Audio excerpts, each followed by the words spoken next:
Thank you, our two lady MCs.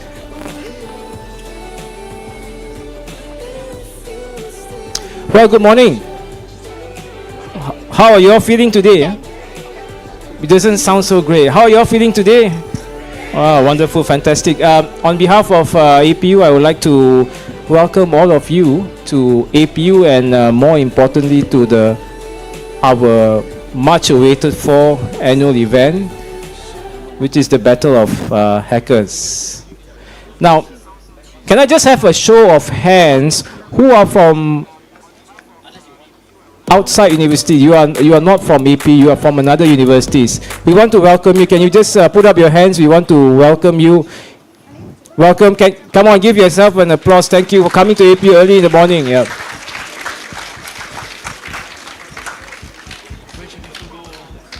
So this year's event, we have close to 460 participants from all over the world, not only from Malaysia, not only from ASEAN. Our organizers have expanded the scope this year to international participants as well. We have over 100 participants across the world, including from our very good partners, De Montfort University in the UK. So, in fact, indeed, this is a global community. I just want also to welcome our partners and sponsors. We have... I just want to refer to my phone to get the names correct. Yeah? Otherwise, I'll be in trouble. Yeah? Oops. Okay. Okay, can we want to, on behalf of AP, we want to thank our sponsors, PayNet. Yeah, can we give PayNet a clap? They are right in front here. PayNet is a good friend, a good supporter of and our activities. Thank you. Next, we have MDEC. I'm not sure if Nick from MDEC is here yet. No? Okay, as he come in, we will welcome him. Next, Sagate. Thank you so much for your support. And International Group. Wow, welcome. Thank you. So if you don't know Anne, one of the ladies in front has Alipay in front of her shirt, so that's Anne International Group. Again, we have Money Lion. Are you here, Money Lion? Wow, thank you, thank you. Right, so these are the nice people who are supporting this event as well. Just let me give a quick introduction to APU if you don't already know. Of course, we are located here in Bukit Jalil, one of the leading technology university in Malaysia. In terms of cyber security, we have the largest cyber security student body in the country. Dr. Tang, how many students do you have cyber security? 1,500 students, cyber security, and you won't find this anywhere else. Now, why do you do this? Why is cyber security important? I just want to share, just a 1 minute anecdote with you. Just 3 days, was it 3 days ago? Yeah, on Wednesday, I was asked to give a one-day session to the board members and to the senior management of a large listed IT service provider. And you know that when the board of companies are talking about cybersecurity, it is something which is very much on people's mind. And all of you here are in the right area, right? So, I also want to take this chance to thank our organizing committee. Where are the two ladies? Oh, they are seated right in front here. Can you just please stand up? We want to acknowledge you. Thank you. So without fail, Azlina and Norris, right? Okay, luckily I got your names correct.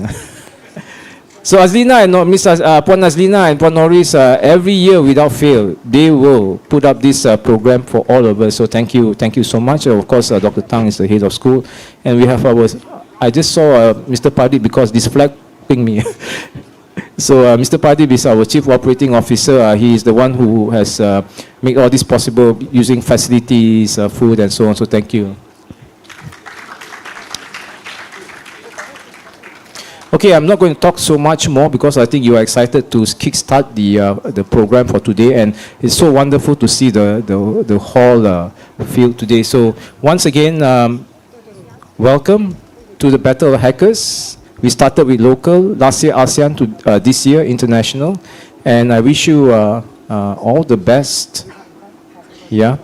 So just what you need to do today is just to have fun. Nothing else but just have fun, right? Pure fun. So thank you very much, and welcome to APU. Welcome to the Battle of Hackers 2024. Thank you.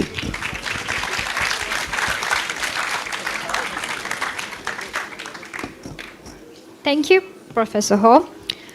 Thank you, Professor Ho, for your insightful words. At this point, we would like to express our gratitude to our sponsors who have made this event possible. Let's begin with a brief speech from our distinguished sponsors. First, we would like to invite Puan Jun Maria Tan Binti Abdullah, Senior Director, Nurturing Early Talent Representative from PayNet, to say a few words. Please give her a round of applause. Thank you very much. Good morning, Prof. Dr. Ho, Mr. Pardip. Oh, you moved seats. Okay. Dr. Tang, my fellow colleagues, faculty, staff, Puan Azlina, Puan Norris, dreams come true. Thank you very much. Very excited for you. I've been told that I only have 2-3 minutes, so I'm not going to do long things, but I would like to welcome everybody to this really exciting, esteemed event. My name is June. My background is HR. The most hated job in any corporate world, because we hire and we fire. Not so bad lah. But I'm very excited, you know what, because, and this is why some of my nephews and nieces call me the witch. Because when I see young people, young talent like you, I get very excited. Not because I want to fatten you up and eat you like Hansel and Gretel, but I would really like to see how we can fatten your mind up and become the talent of the future. Right? So 2 things that I'm going to say here, that is, I think, very, very important, coming from my background as a HR practitioner, right? Because all the cybersecurity stuff later on, my famous colleague, Mr. Melling, is going to talk to you at about 10 o'clock later on. 2 things I want to be able to say here. Number 1, there is this learning approach that is called 70-20-10, made popular based on the research by the Center of Creative Leadership in the US, and most of us in HR practice this. What does it mean? 70-20-10 means that 70% of your learning comes from experience, which means experiential learning. That's why you have to go for your internship, you've got to do your project, your final year projects, your projects and whatsoever not, right? But one of it is today. This is really a fantastic experiential learning from you, for you. And what's most important is that, the pain points and the competition and what's not, they're all industry-based. So us here working with universities, with academia is very, very important. Allow us to contribute to your learning as well. Yeah? So 70%, 20% comes from feedback. Yeah? So whatever happened today, whether you win or you lose, get feedback. Understand why things didn't go your way, and understand why you also actually achieved something great today, right? Feedback. So always when you go out, or even now, you build relationship among your friends, your lecturers, right? Build that little village for yourself, because mind you, in the future, the same people will be your partners, your network that you can actually leverage throughout your career journey, right? Make sense? Yes? Okay, good. 10%, just now 70, then 20, then 10. Only 10% of learning happens in the classroom, instructor-led. I didn't say that, so please, faculties of APU, don't kill me. I love you, you know that, that's why I'm always here, right? So only 10% happens in the classroom. So always reach out and find opportunities for you to get hands-on experience, okay? Join competition, go and offer volunteerism work, right? So that you can get network, you can get feedback, and you get the experience. That's the first thing I wanted to say. The second thing that I wanted to say is about values. So later on, my colleague Melling is going to talk about what are the skills, whether it's hard skills or soft skills, that will help you to be successful in your future. But I'll tell you this as well. Values is very important. Values is very important, right? In PayNet, we have these 4 values. Number 1, aspiration, curiosity, grit, and integrity. For cyber professionals, integrity is very important. Why? Because if you do not have the right ethics, the right integrity, your work in the future may be glazed or laced with certain amount of negative things that you don't know about that will derail you. For example, in the advancement of AI, for example, AI can be used for good things. It can actually be used for bad things as well, right? So even the attackers, the cyber attackers, right, they will use AI for all malicious intents. So don't go down that dark side. Please, let the HR people in the dark side only. The only reason we're in the dark side because we're trying to catch these people. Not because we're dark. We're not dark. We're actually nice people.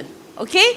So values is very important because that's the only thing that can actually help you to have a sustainable career, whether being an entrepreneur or working in the corporate or anywhere else. So with that, I would like to congratulate for you to take this step, to join this competition, to be with us today, and I hope that everybody will learn together. Let's do it. Thank you. Thank you, Puan Jun Maria, for those insightful words. And now, we would like to invite Tuan Faisal Azmi Tuan Kop, Chief Growth Officer, representative from Nexagate, to say a few words. Please join us on stage.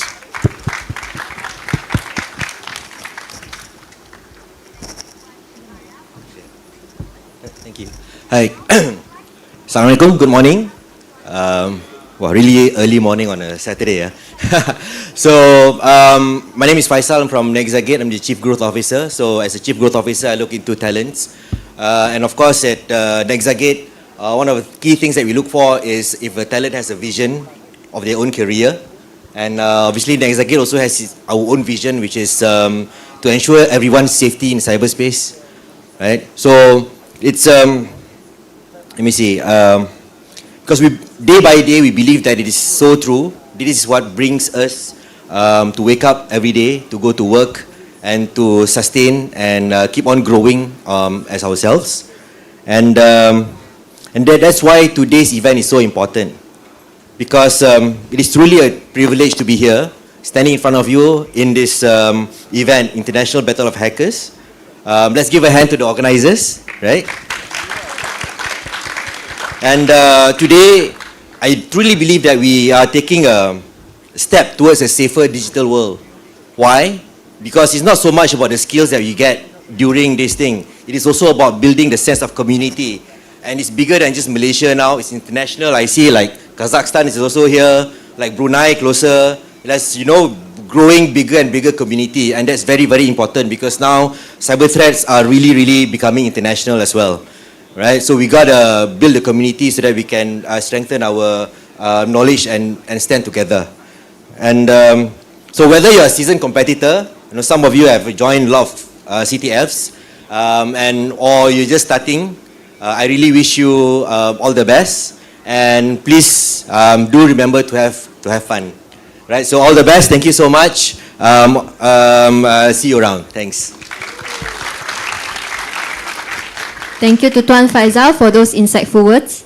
Lastly, we are honored to invite a representative from N International to give their remarks. Please join me in welcoming Mr. Tommy Yeo, Director of Business Development Government Affairs Malaysia, to the stage.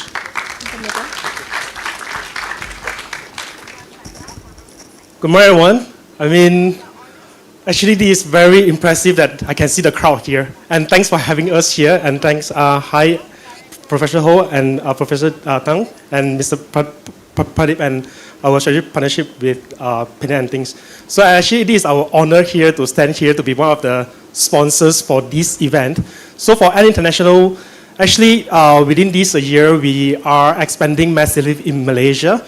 So what we are building here in Malaysia is to build the digital business center to support the global business for N International around the world. So we have about 35 offices. And why this topic is so important for us, like the International Battle of Hackers, right? Because we are in fintech world, and we are actually looking into 4 pillars: trade, travel, and then technology, and also talent. That's why we are here to see what are the things that we can work together. And that's where the talent, to groom the talent development is actually one of the key pillars for us, and then to serve the underserved and also the unserved crowds. So I'm actually very happy to be here and then see what are the things we can explore together. And two things that I can share with these students in this hall, right? Just think beyond the solution and also looking for more collaborations and then to work together. So last but not least, I wish all the participants a success here. Thank you so much. Thank you once again to all our sponsors for the invaluable support. And now we will present a short introductory video from our sponsors. So let's take a moment to enjoy this presentation from our esteemed sponsors. And pay like a local, even if we're not. But payment, it is more than just about spending. Each exchange, a two-way story of economic empowerment, lifting individuals, elevating communities and prosperity. Every payment empowers you, me, everyone. Closing gaps, boosting growth, expanding horizons. These are possible because we are the nation's backbone infrastructure for digital payments.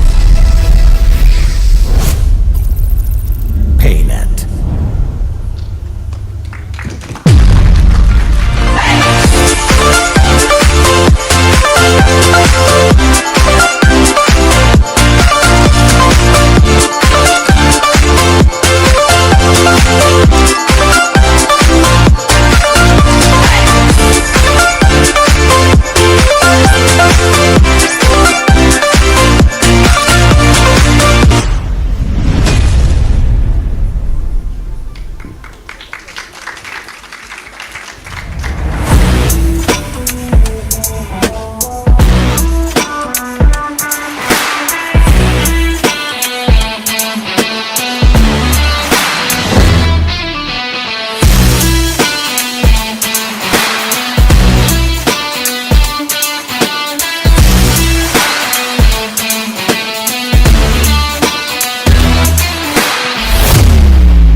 Every small improvement you make in your business adds up to significant changes that can reshape your success.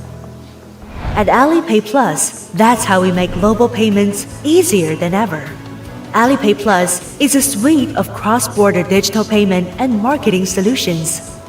We are an international transaction service that combines different mobile payment methods around the world into one platform, connecting 1.5 billion consumers everywhere in the world to over 90 million of businesses of all sizes across different markets, creating a simple, one-stop solution for businesses to collect and manage payments globally.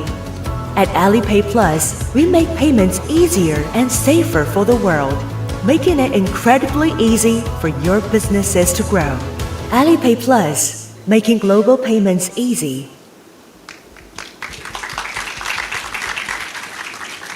Thank you to our sponsors for their contributions and support. We will now move on to the next part of our program. Now, we would like to take this opportunity to present token of appreciation to our valued sponsors who have played a crucial role in making today's event possible. May I kindly invite a representative from PayNet to the stage?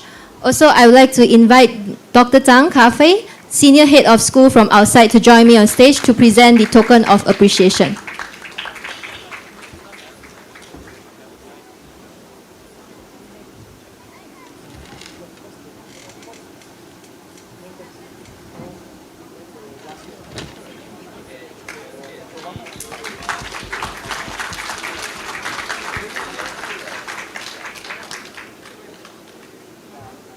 Thank you to PayNet for your invaluable support. Now, may I invite a representative from Nexagate to the stage?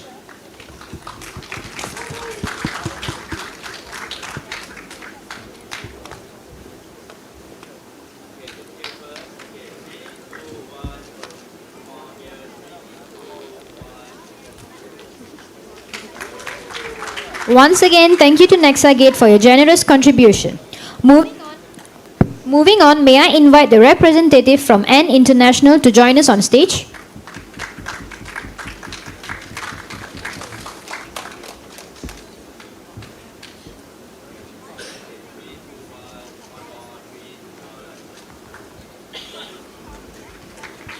Okay, thank you to N International for your support and partnership. Thank you once again to all our sponsors for your unwavering support. Your generosity is truly appreciated. And finally, we arrive to the moment that we have been waiting for, the officially launch of the International Battle of Hackers 2024 and book launching. To make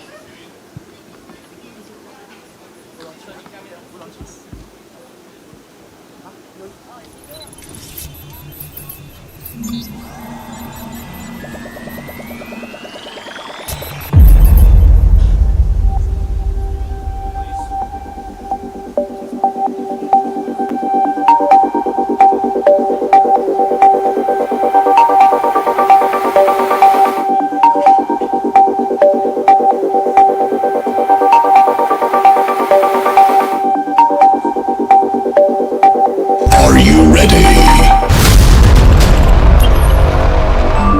3, 2, 1.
To mark this significant milestone, we would like to invite Professor Vinesh Tiruchelvam, Deputy Vice Chancellor, to the stage to officially host the International Battle of Hackers 2024.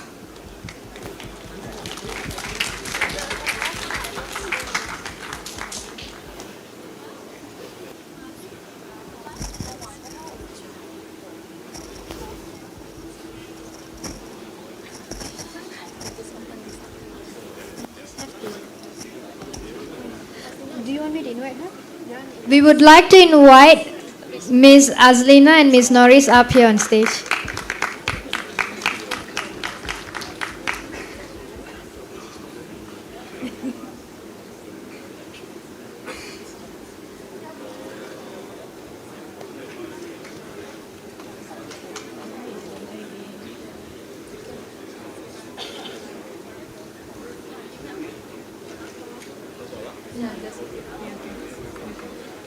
All right, thank you, Professor Vinesh, for officially launching the IBOH 2024 and our book. This marks a proud moment for all of us.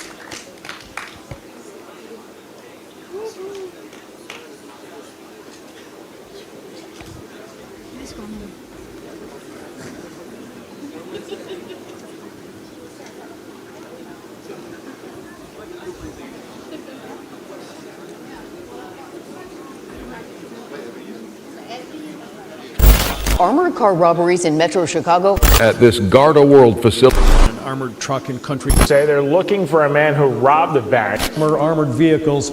Largest cash heists in U.S. history.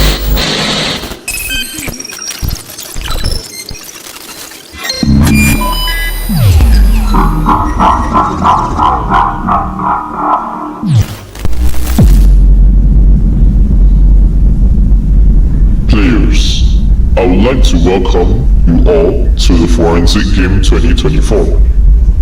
All of you people should know why you are here today. Recently, a heist organization called Kaleidoscope has been orchestrating bank robberies around the world, and they are not looking to stop anytime soon. Therefore, we have hired you to help us track down the 3 masterminds behind this. Let's set the stage for the perfect deception. We lured the organization through a dark web forum, convincing them that we are allies.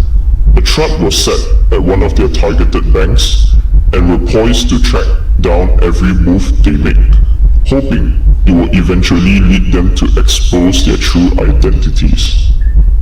Now, all you have to do is to bring me the evidence, and the money here is all yours.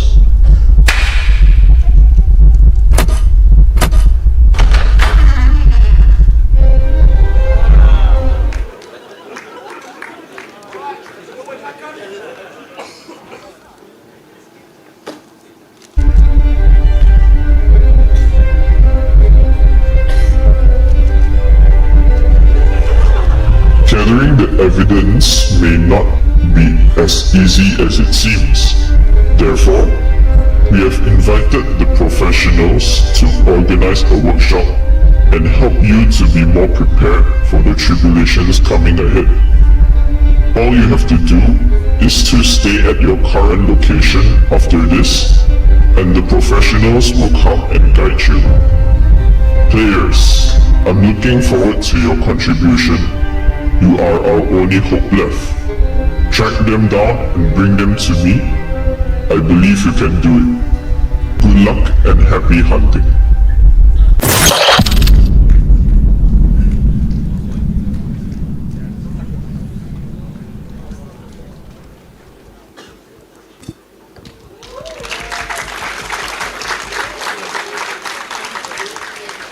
To forensic game participants, I'm very sure that all of you here are curious to know what will be happening later. To know more, please do attend the forensic game workshop later. To commemorate this special occasion, we would like to invite all our sponsors, participants, and our esteemed guests to join us for a photo session. May I have our photographers assist us in this memorable session? I would like to also invite our committees to join the photo as well.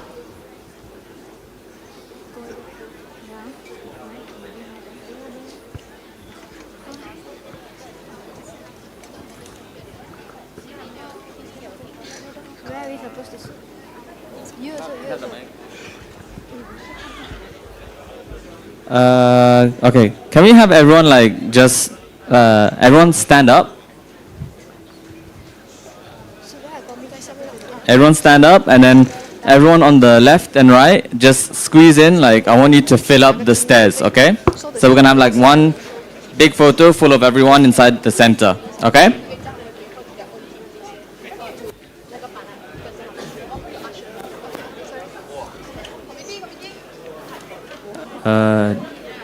Jerry, can someone turn off the stage lights as well? Yeah, okay, thanks.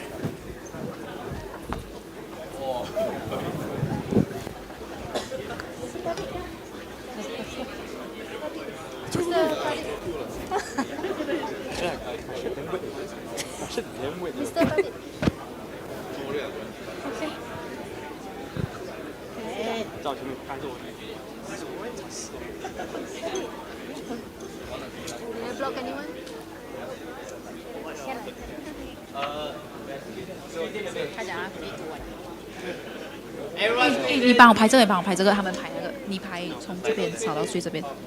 OK。要用ultra wide 吗？要用1:2的。Okay, ready, guys? Stay still, okay? Everyone just smile. Okay, so everyone just smile, and then when I say okay, then it's okay, okay? Okay, 3, 2, 1, smile. One more. 3, 2, 1. And then we're gonna do something for the video. what do you guys want to shout? Like APU Battle of Hackers or okay? So can you help me to do 3, 2, 1, and then you guys shout APU Battle of Hackers? Okay, let's practice first. Okay, 3, 2, 1. APU Battle of Hackers. Okay, not bad. Okay, now we do it for real.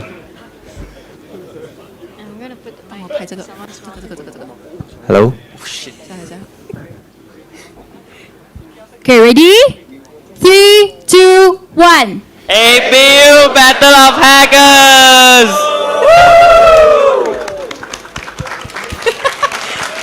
Yeah, we both.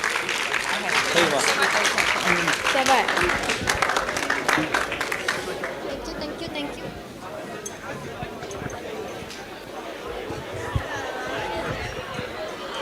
Thank you everyone for your participation in today's opening ceremony. And with that, we officially kick off the International Battle of Hackers 2024. Thank you and enjoy the rest of the event.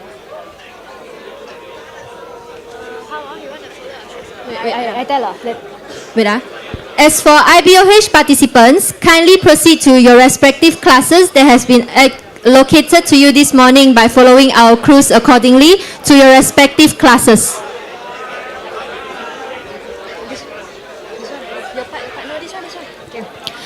As for the forensic games participant, kindly move to the front seats in this auditorium for your workshop. I would like to repeat once again. For the forensics game participant, kindly do move to the front seats in this auditorium for your forensic games workshop. IBOH participants, if you are not sure which class you are in, you can refer to your team which is in the list here.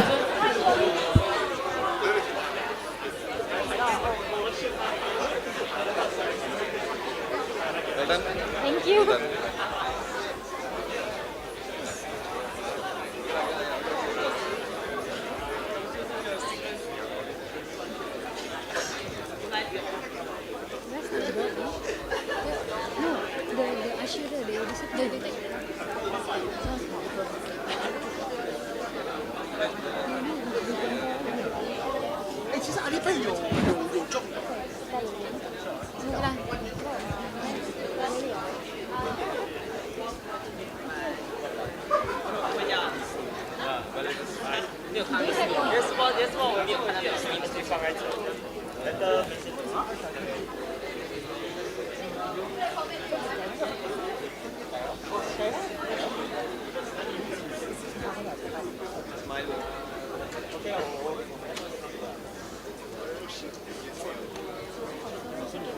Hey, you didn't read the sponsor. That's why I said I must read. You don't read it. Never mind, I read again. I read now. Sponsors all gone already, so no need. Okay. For the sponsors of this event, we would like to invite you to proceed to Block A Level 6, except for the representative from PayNet, where you'll be joining us for the workshop later. As for the other sponsors, you will be guided by our usher, who is ready to assist you in front.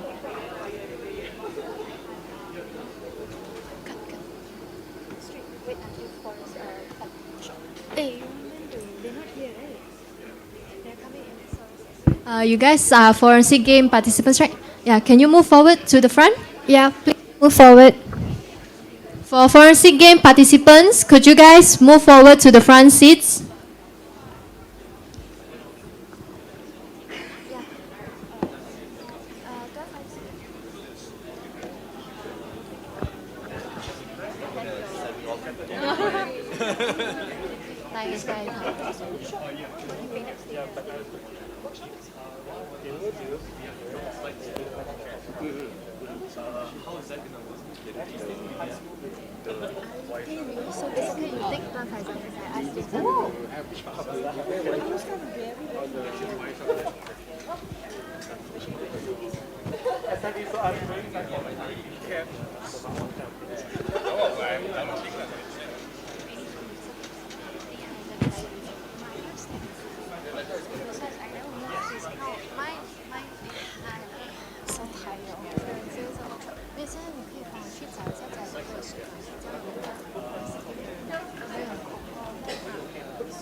Name, what number?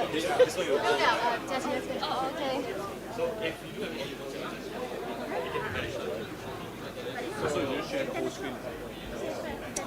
Whatever you do here can be just reflected here. Okay. Okay. Do you want to get the okay. The foreign? You take your phone. Yeah, actually, I will check. Because you told me it's year 1 and year 2 student.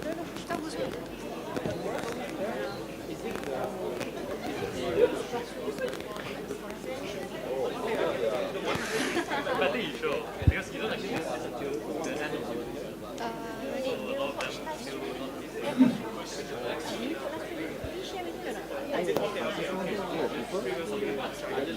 No, that one is IBOH will go to the classrooms already. We still need to wait, but we wait for the participants.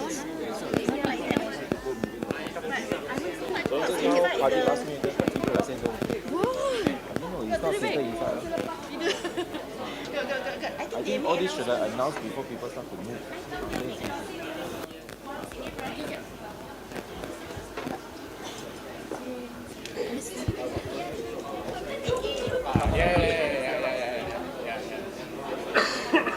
Yeah, so whoever that solve it, so these are the forensic games playing. Yes, there will be most of your. There will be some from strong one, right? Yes. Yes. But select few. Very good.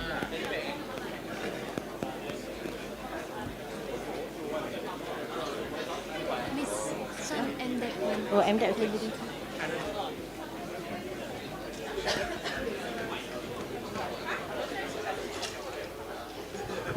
Just put it here. It's not in your ear. That's why I said just not put it. Don't take a picture. I think got now. It's okay. I think phone there because later we need to go down. Go where? Huh? We need to sit and wait. Are you? Do we have? Because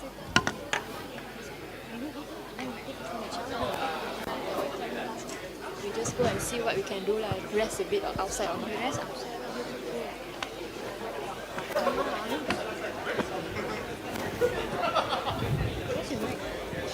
For forensic game participants, if can, please fill the front row seat first.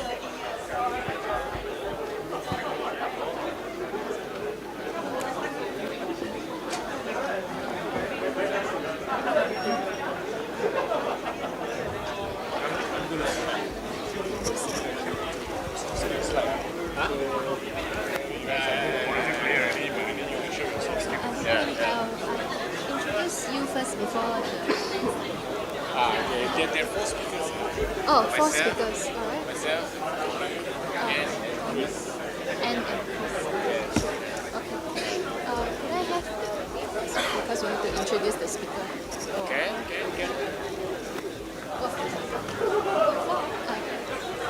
Mel. I have Dr. Mr. Mel. Just call me Mel. Mel. Mel, okay. Tommy.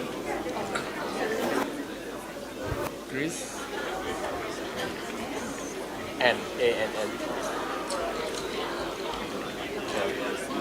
Thank you very much.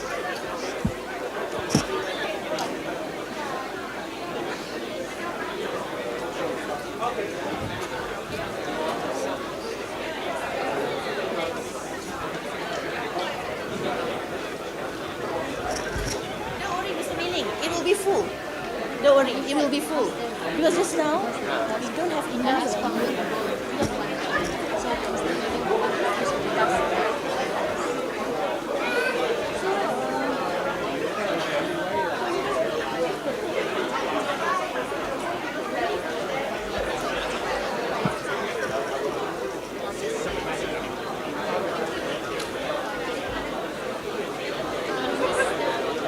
I'm Renee. Finally meet you in person. 谢谢。哦呀，现在已经可以去，在这边，在后面这边吧。你等我一下，我再待。对啊，你可以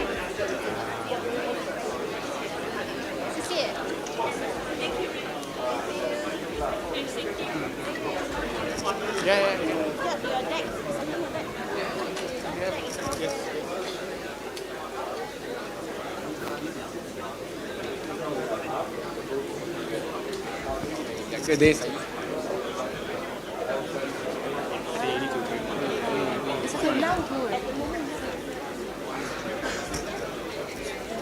Later after.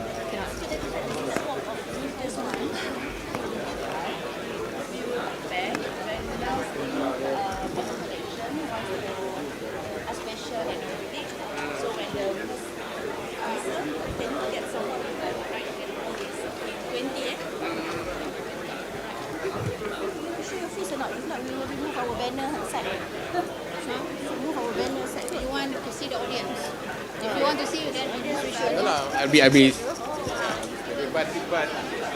But we need to remove this because Tommy will look at this. Right, I need to go for another conference. Maybe around I see later. I see later. Okay, this is a gift for the participants. Okay. Alright, so this one, the instructor will ask anything. So if any of the participants, they can answer anything, then give one. So we have 20. Okay? I can answer. Okay. I answer. Yeah, okay.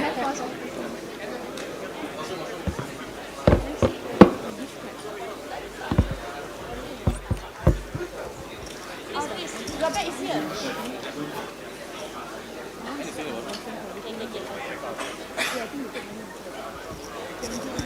Test 1 2, check 1 2.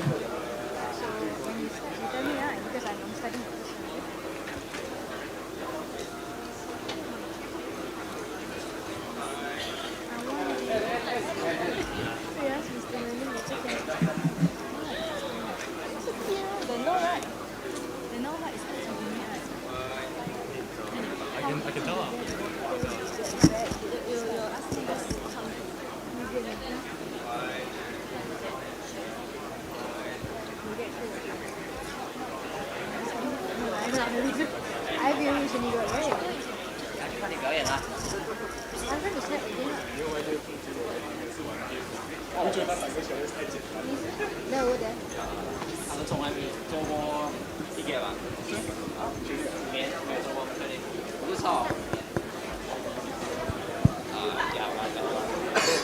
So all three in like 3 minutes. Year 1 and Year 2.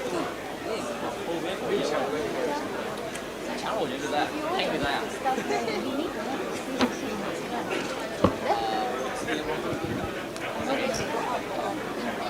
I thought it's engineering at the same time CPF and CPF for CPF. yes, yeah. So because the forum in the afternoon is CPF is free, so I thought this would be Testing 1 2. Yeah.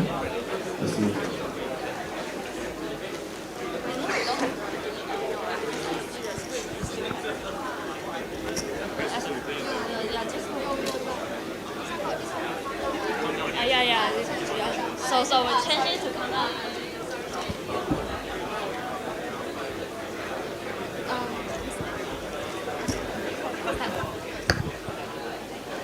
Good morning, participants. We hope you are all doing well and you are excited for the workshop ahead.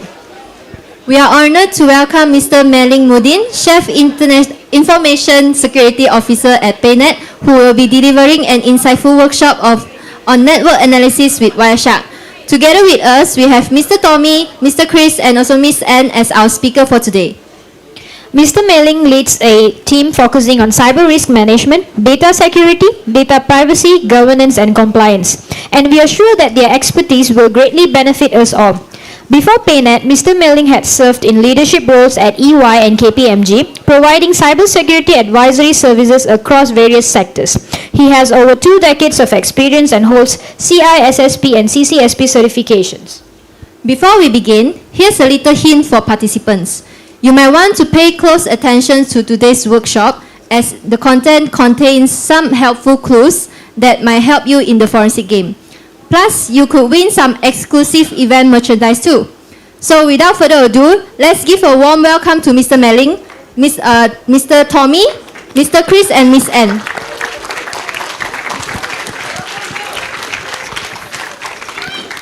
Morning. How are you guys doing? Are you still sleeping? One more time. How are you guys doing? Great. Right. Very delighted to be here today to share knowledge sharing session with all of you. I'm pretty sure it's going to be a very, very exciting event, competition for you all. How many are first timers in the forensic game? Raise your hands. Wow, a lot of first timers. CTF, anyone has done CTF before? Very few.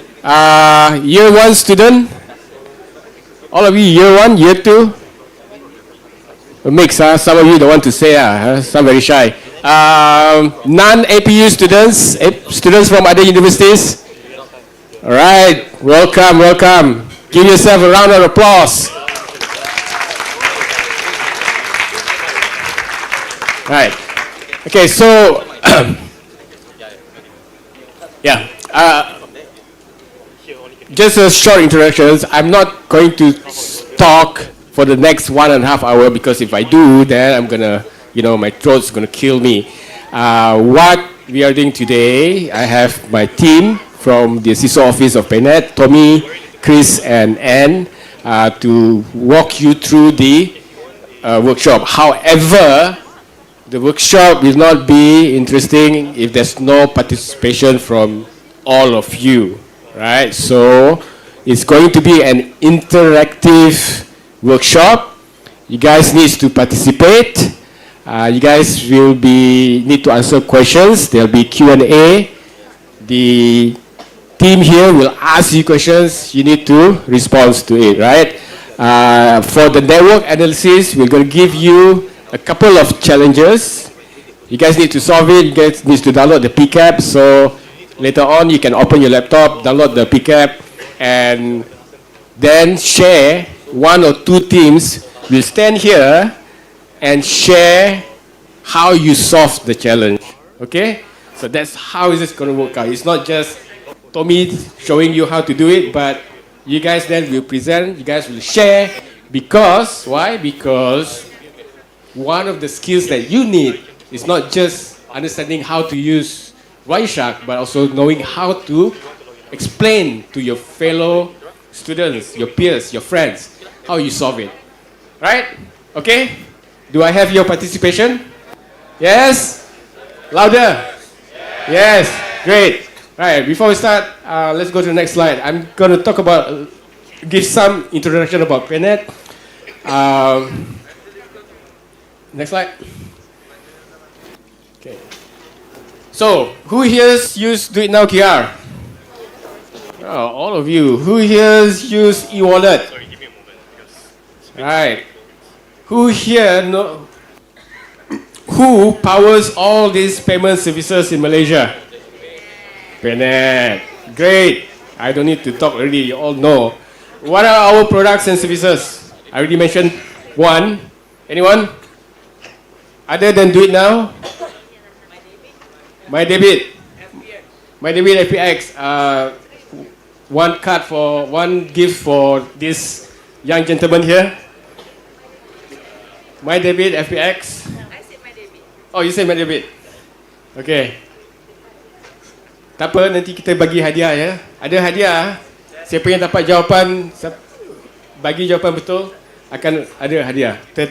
But what I'm trying to say here is that PayNet purpose, right, is to make every payment count towards our shared prosperity. Maksudnya, whatever that we do, right, we want to make it accessible to everyone, be in the kampong, be in the school, be in the university, be in the city, right? So that we all can grow digitally. Our economy can grow. So that's what we want to do, right? So that everyone can participate to contribute to Malaysia's economy. So that's our role, that's our purpose, that's why we exist, right? Our values, Puan Jun mentioned today, aspiration, curiosity, grit, and integrity. Now, if you are going into cybersecurity, as Puan Jun mentioned, integrity is very, very important. You don't want to be the bad guys, right? You don't want to be the ones that's doing all the scams, and we're going to talk about some of those later. We want you to protect, defend our digital infrastructure, be it the payments infrastructure that is very, very critical to the country, be it the telco infrastructure, be it the digital healthcare, and so on and so forth. That is your role, right? That is what you are going to be in various capacity, be it as a pen tester, be it as a security analyst, and so on and so forth. But you guys will be the one that protect and defend our nation, our digital infrastructure, okay? So we have our strategy, of course, right, in order to provide shared prosperity to the entire country. We have our strategy. Some example of it is to strengthen our foundation, and one of the key foundation, again, I'm going to repeat this many, many times, is cybersecurity, right? Cybersecurity is very, very important for the country. And also for PayNet, also for the payments infrastructure, right? And we want to partner with all of you, right? I don't care whether you are year 1, year 2, year 3, year 4, right? Your role, I don't care whether you masters in IT or engineering or computer science or cybersecurity, right? We want to partner with you. We want to start working together so that you guys will be prepared to serve and to protect the country. Okay? Next slide. So our services, I'm going to skip some of this, but what I'm going to show you is how a payment flows work. Okay? So when you make payments, how many of you know what's going on in the back end? Anyone? Anyone can tell me, when you scan a QR code using Touch and Go, or when your QR code is being scanned, anyone in the room can share? Don't be shy. What happens when you make payment in the back end? Yo, try, come on. There'll be tokens as well, There's no wrong answer. There's no right answer. I'm not expecting the right answer, right? Even if you say the wrong answer, the fact that you get up and answer, right, make the effort, that counts. Anyone care to share? The slide is here, the slide is in front. Tak ada? Yes.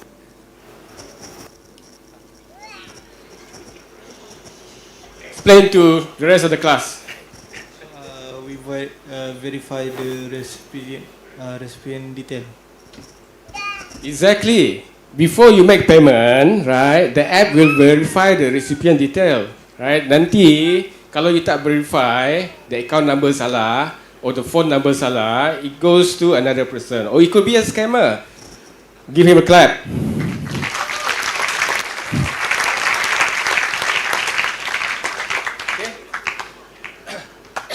So, your apps, your mobile app, your Touch and Go, your Grab, your Maybank, and so on and so forth, before you make the payment, it will verify. How does it verify? The source of verification is actually with PayNet, right? It's not in the diagram here, but whenever you make the payment, the app will verify the name of this person, whether the account exists, and so on and so forth. Essentially, what it does is to ensure that you are sending the money or transferring the money to the right person and not to a scammer or a mule. And we also check. We have a database of mules to check whether that particular recipient that you're sending money to is a scammer or not, right? On the back end as well, what happens in a nutshell, when you make payment,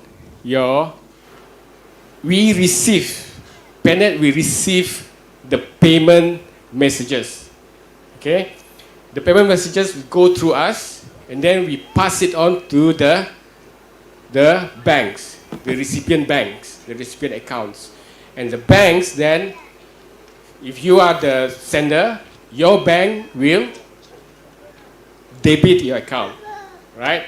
Then you send money to the recipient banks will be credited, okay? So I mentioned messages. A wild guess, should be very easy for you all. How is the payments messages secured? Anyone want to take a step? How do we secure the payment messages that flows from the customer to PayNet, and then from PayNet to the various banks, various participants in this ecosystem? Anyone?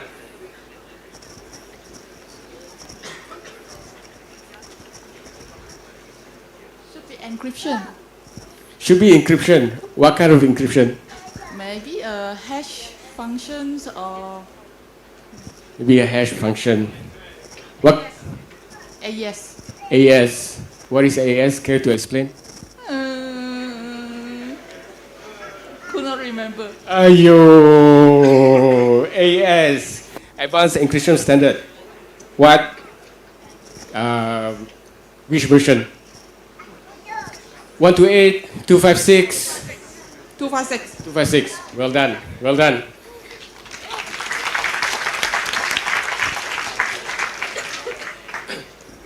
So the messages, right? So the messages that flows in the payment network from your phone to the merchant to the bank to the PayNet and so on and so forth is secured using encryption method, right? All of the messages are digitally signed. Why? One is to make sure that is secure and the integrity of the payment messages are not tampered with. Okay, so there's a lot more about how payments works, but feel free to ask the team, if you want to know more. Okay. All right. So that's it from me.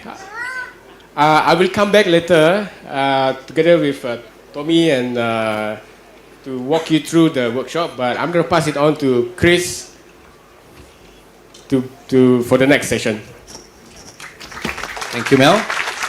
So, way before we start, right, we need to log in first directly to the slido.com for us to actually share with you some of the Q&As. So for all of you that is currently on the stage, please help to actually log yourself in to slido.com and use with the keyword of IBOH 2024. While the team is actually logging in directly to show you what is the question as well as the response that you're going to give eventually, right? Just give us like a minute while you're actually logging in. Slido.com, the keyword is IBOH 2024. Please log in first. And we'll come back shortly.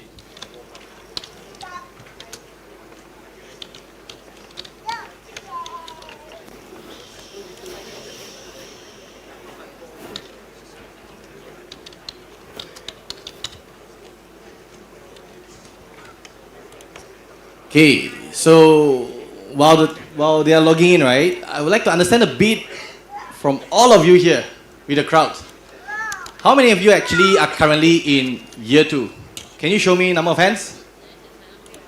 Okay, number of you here, year 2. Year 3? Okay, how about year 4? Last year before you come out to the workforce? No year 4. So what, your last year is year 3, is it? Was it? So meaning you're here for 3 years, excluding your foundation, right? So I saw a number of you here.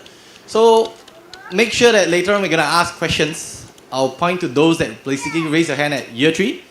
Hey, don't put your head down, right? I'm not your lecturer. I'm just going to ask you questions and give you tokens, Not going to penalize you as well. So just a minute, let's see whether we manage to actually log in as well. Okay, all good. Okay, so way before I start, I want to ask you one of the questions that they're going to prompt on the slide later. Just get yourself prepared, right? What is basically the skills as well as the knowledge that you think you need to prepare yourself with before you come into the cybersecurity workforce? Understand all of you actually are students, right? Going through the slides and decks, going through your majors. But what do you think, aside from those that the lecturer actually shared across to you, right? You yourself have to prepare with the skills and the knowledge to be ready in the workforce. Just a minute, we'll show you the deck. Any one of you that have already logged into slido.com, you can actually flash it. You can put in your response. It will be shown here. You can see the numbers up there, yeah, eventually. How many of you have been logged in?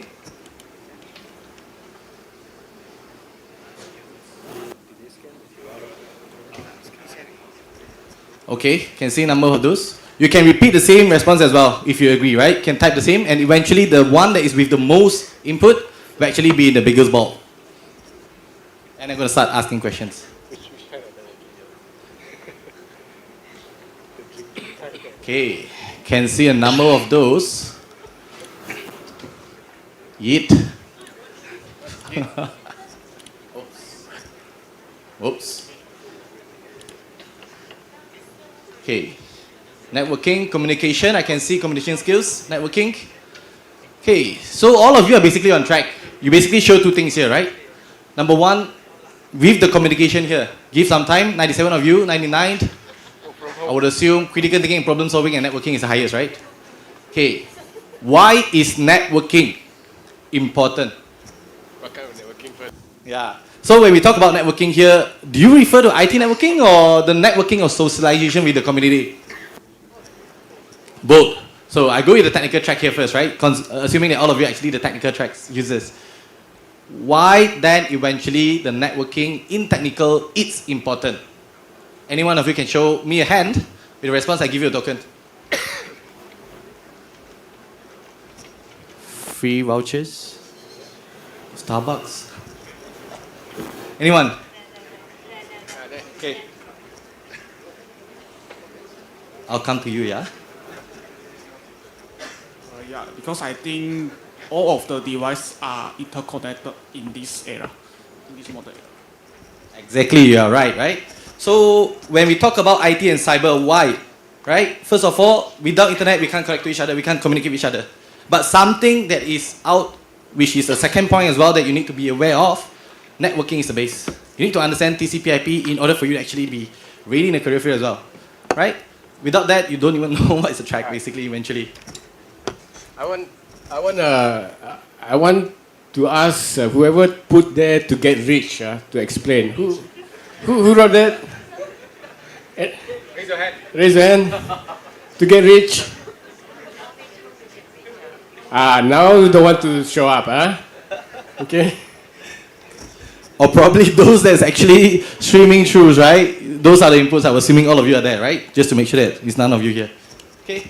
So thanks for this, right? Aside from this, there's something else that I'm going to share with you as well. Aside from technical skills, there's also soft skills that you need to be aware of, right? Moving to the next deck, that's where basically I'm going to share you directly, right? The list of roles within cybersecurity track. As you can see here, all of you, I assume that you are so technical, probably then you're going to start your career with the offensive, which is good, right? Because eventually you need to know how to work probably in layman as a thief, eventually for the policeman to capture, right? As a defender, to make sure that you protect the organization you're going to work for in future. And then subsequently, you're going to be a researcher where it's continuously improving yourself and the skills to make sure that you are on track, right? To be in the right field and the right role to serve the organization. Then subsequently, that is where you're going to reach to your engineer reads, right? As well as the leader. So what are the roles there in the offensive? Any one of you that's actually interested, example, in bug bounty hunter, which equivalent all of you here today, right? I would assume. Then thereafter, what are you going to move with? You're going to move across to the defensive role, which is there in green as well. So subsequently then, with all of the experience that you had, eventually you're going to be someone like Mel, the CISO for the organization, right? So it's not an easy role. You need to make sure that you need to have the hands-on experience as well as the management experience to be in the leadership role, right? This is where today we are sharing across to all of you the value of it. Probably because in your mind you'll be thinking, hello, I'm here to go and do my forensic game and my CTF, right? Why you're sharing me all your career? But we are preparing you for the future, right? Because you will join our army force eventually in the organization world, right? That is your eventually, right? To be rich, right? To fulfill some of you here that actually from that. So moving on to the next slide, right? This is where I'm going to share you across the 5 stages of the cybersecurity career.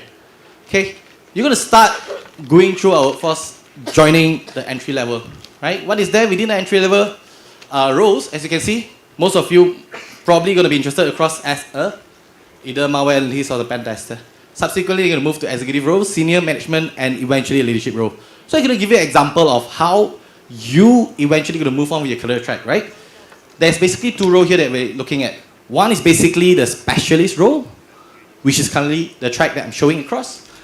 You're going to start yourself to be a pen tester, for example, in one of the big fours or even the boutique firms, right? Subsequently, then you're going to become the senior pen tester with some of the experience you expose yourself to, right? Serving the bigger clients eventually and leading the team when you move on to be a red teamer. With red teamer, you cannot do solely by you yourself, right? You need the team to help. You can also be your own, but you can take more of the time, right? With more pairs of hands, you're going to help, definitely, right? Eventually, then you're going to be a specialist as the red teamer, right? Leading the team, making sure you serve the right client as well. And eventually, then you're going to serve probably the government sector or people like us in PNET to be the cybercrime specialist combating crimes and frauds, right? So with this track, you're going to be the specialist role. That is what we call, right? And in the specialist role, most of you probably that you don't like to manage the people. That is where you're going to be. But don't stop your track there. Eventually, you're going to be in a management role as well. So I'm going to share you another track of it, right? So yeah, next. So with the leadership role, this is where your track going to be. So you're going to choose yourself. Show me a pair of hands that probably you think yourself going to be in the specialist role. How many of you that you think yourself going to be in a specialist role eventually? Only two, I would assume more, right? Leadership role? All of you? Okay, you get more. Okay. Can see some of you here that is interested in that eventually, right? To be like Mel in CISO. Okay, so moving on to the next deck. Okay, this is basically the story of me, myself, right? But whatever they're going to show you eventually in the detail, please make sure you read through the disclaimer. It's not something that directly reflecting what I'm earning and whatever. Okay, so moving on to the next part, right? So starting me, myself, just to share with you, I'm actually a graduate from MMU. How many of you, or any one of you from MMU? Oh, okay, that's bad. Me, myself, okay, I have myself here. So thereafter, I actually started my internship with Deloitte, right? As a pen tester, not an office boy. Luckily, right? So when I first joined Deloitte back then as the pen tester, I served probably some of the financial clients, right? Working in the data center day and night, and people telling me, hey, hello, internship lah, come lah, we go yam chai in the mama or whatever. But how come you working day and night? Luckily, I joined my senior going through the work field directly during my internship, rather than wasting my time doing the office work. Example, right? Administrative works. And then eventually, then I get promoted into a consultant as an executive directly throughout the first year, right? As a rookie, best rookie of the year, right? Eventually. Then thereafter, within the experience of me, myself exposing to financial clients, bigger clients across the international folks, then I get promoted across to be the senior pen tester after the third year. That is where your vision going to be, right? Don't stop learning and doing your research thereafter. And then eventually become the field where it's something that I hate. When you're in the consulting, you cannot run away from dollar and cents. Basically, it's sales. When you become the manager, they're going to start asking you to go and do pitching, right? You're going to start to be a proposal generator, right? Sending proposals to client, asking them, hey, I want to bid for fantastic projects, right? Can you give me this and that? That is where I don't like. Eventually, then I move on to be the technology risk lead.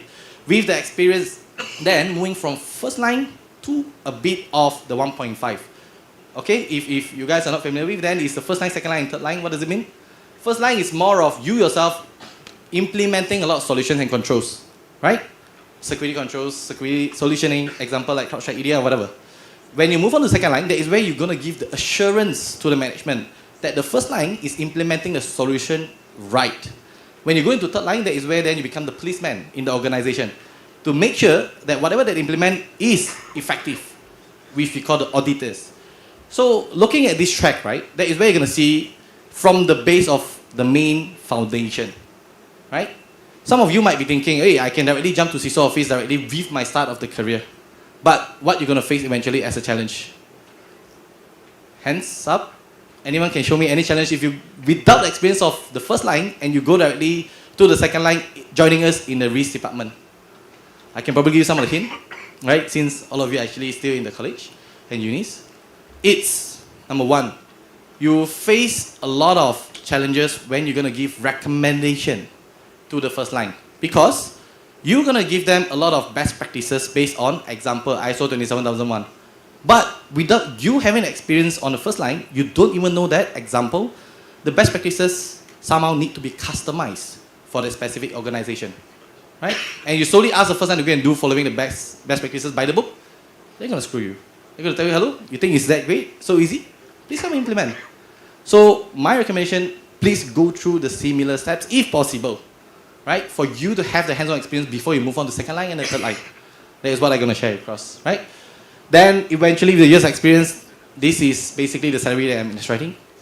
Okay? Just make sure that you read through the disclaimer as well. Eventually when you reach to the leads, that is where annually, generally, you're going to get a paid of estimately 240K on an annual basis. Okay? So moving on to the next deck. Okay. I'm going to put on a question as well. Remember just now, all of you actually put in a lot of technical skills, some of the soft skills as well. So what are the soft skills that you think is important? Yeah, so we're going to show across to the Slido as well. Please bring up your phone. Doing the same thing as well, show me the response. What soft skills that you think is important?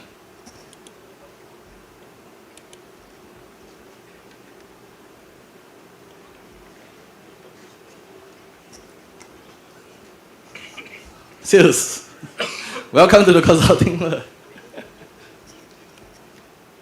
Okay, great.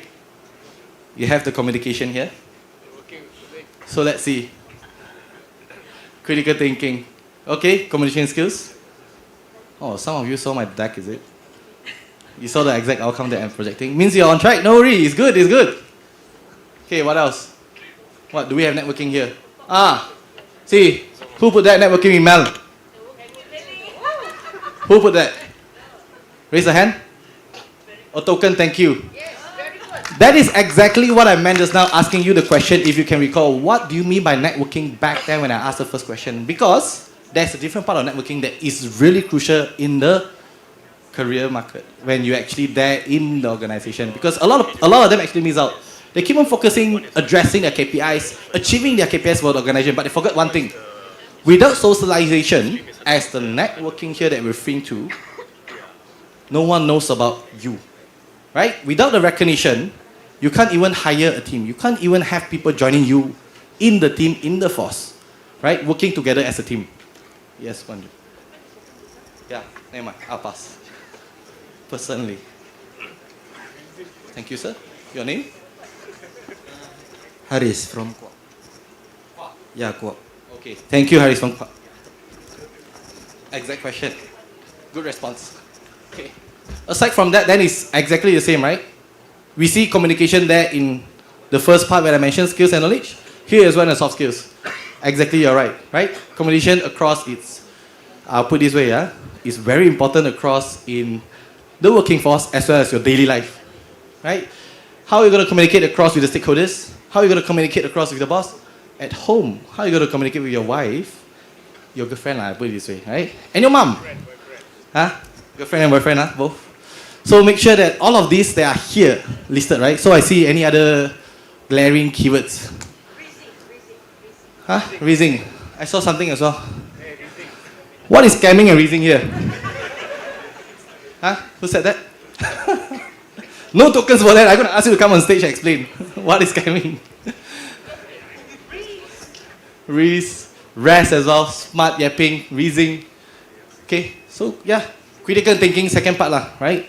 Is eventually what you're going to face as well. Think out of the box, right? That is the key. So moving on to the last few deck. Okay, so that's basically what I mentioned. All of you probably have seen through my deck as well, right? You are on the right track, don't worry, so it's good. So with these are basically the top 5 soft skills, right? That is required within the workforce and is crucial to the employee, right? So number 1, communication. So basically you already tell me just now, right? Well, what is the key for communication? Anyone here can tell me why critical thinking as well as problem thinking is important? Last token. No more tokens after this. Anyone raise their hand? Why is critical thinking and problem thinking is important in the workforce? Try to relate yourself today in the game as well, right? Not only in the workforce. Why is it important? Anyone? All the way to the back, all of you. How about the front stage? Huh? No one asking, is it? Sorry, too late. Sorry. To solve problems. Okay, easy answer, but I'm not going to make you an easy answer with the tokens. What else? Why do we need critical thinking? Put more effort into critical thinking. So we need critical thinking because we need to logically figure out the solution to a problem. Should I continue? Congratulations. What we are doing now is basically really showing the proof of critical thinking, right? People asking you questions on the spot, immediately you can respond with something that is available across and is relevant to the question. That is what critical thinking means. Okay? So with the percentage you're going to show on screen, right? So you're going to see across now, right? It's basically a cheat sheet. So all the way from communication to the attention to detail, basically it's a ranking of top 5. Right? So why attention detail is important? Relate back to your field today, right? With you going through the forensic game as well as CTF, eventually, if you're going to miss out any of the hints, do you think you're going to capture the flag? Answer is no. Same goes to the work field, right? Your boss is going to ask you with some of the keys that you're going to achieve throughout the year, and you're going to miss out somehow with his need, right? And his vision. So where are you going to be? You're going to be working for yourself, not for your boss, right? Then who's going to pay your salary? You pay yourself. Okay? So with that, basically I think it's the last deck they're going to share with you with the key takeaway for today. Okay? These are the 3 tips for your future, to future-proof your careers in cybersecurity track. Number 1, to make sure that you actually learn not what's new, but what is in demand and it's there in the market as a new skills. That is important, right? Don't just follow the social media that was there showing you, okay, for example, you're going to be someone that is very good in doing TikTok videos, telling through all of your skill sets directly in cybersecurity.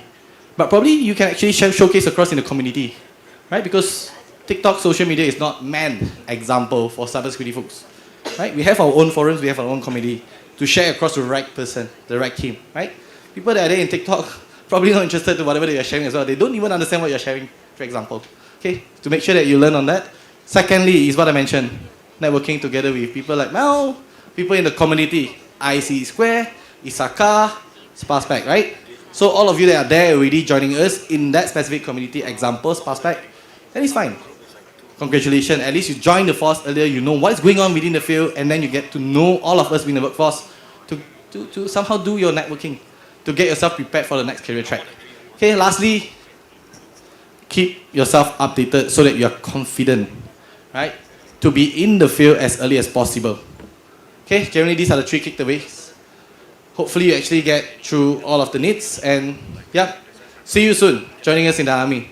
So I'm going to share the mic across to my colleague to share you what is important and why cybersecurity career is in high demand now itself in Malaysia as well as internationally. Thank you.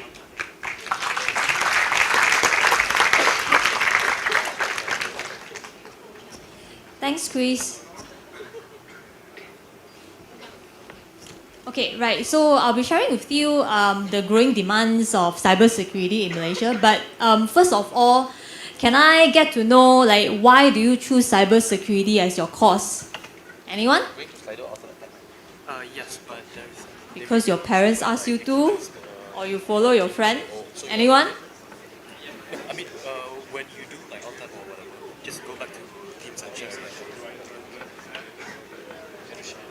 Okay, right. Regardless, right, you are actually on the right track. So we have been seeing cybersecurity demand has been growing locally as well as globally. So in last year, this event, right, the BlackBerry event, our PMX actually shared that there's a shortage of 12,000 workforce, cybersecurity workforce in Malaysia currently.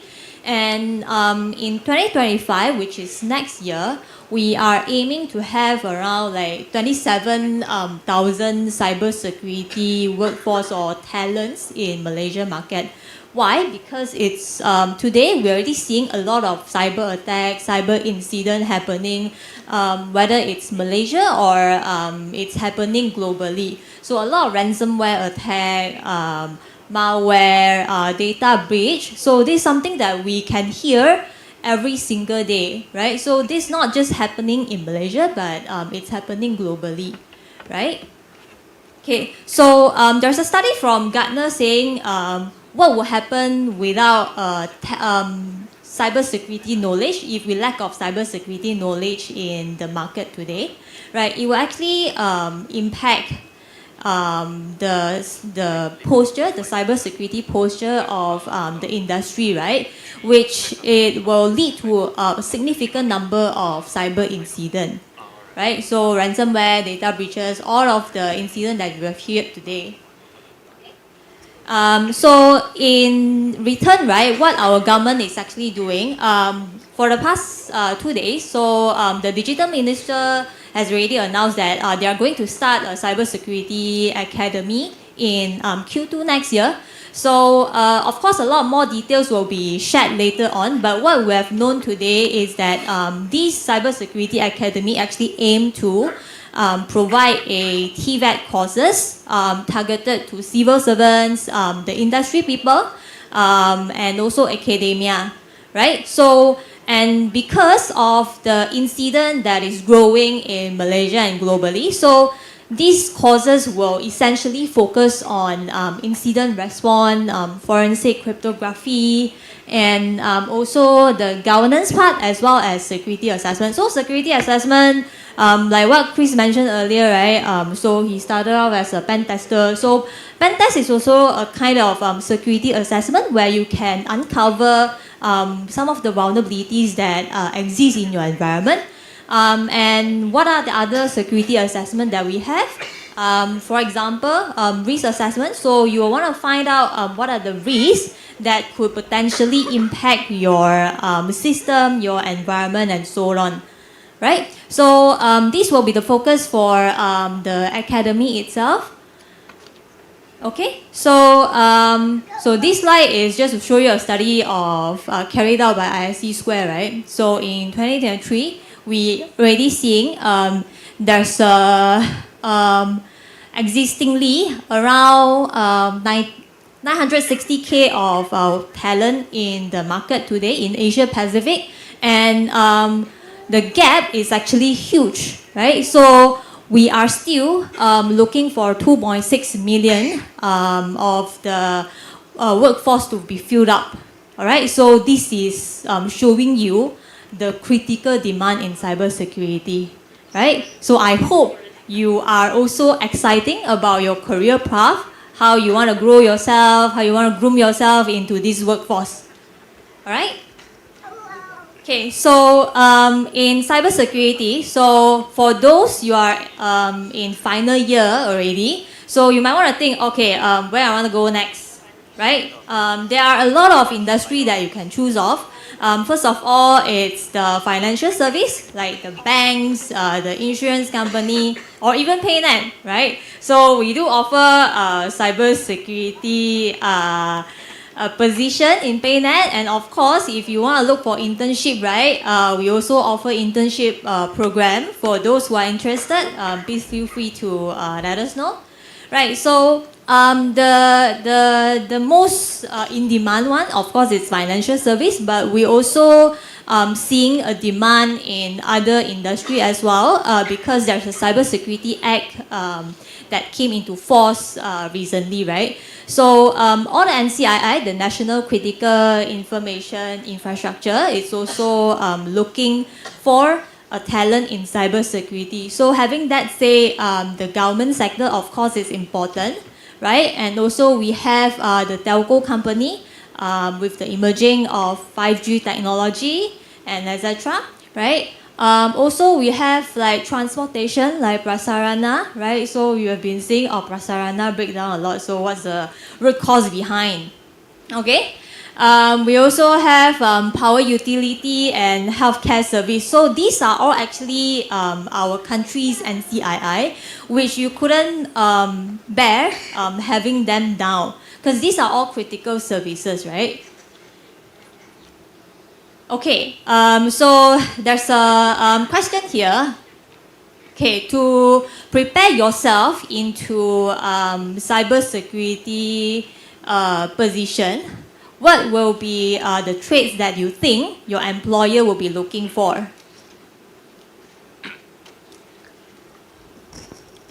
Before you answer this question, I think earlier on we talked about skills, experience that you must need, things like communication, critical skills, creative thinking, problem solving, and so on and so forth, right? This one is more on attitude, right, and values. So think around that.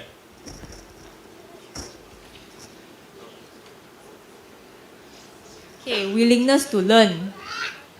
Not dumb, okay. Handsome, are you sure? If you're not handsome, then how?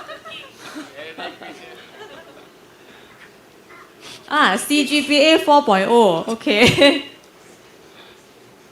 Skill, what sort of skill? Are you referring to technical skill, soft skill?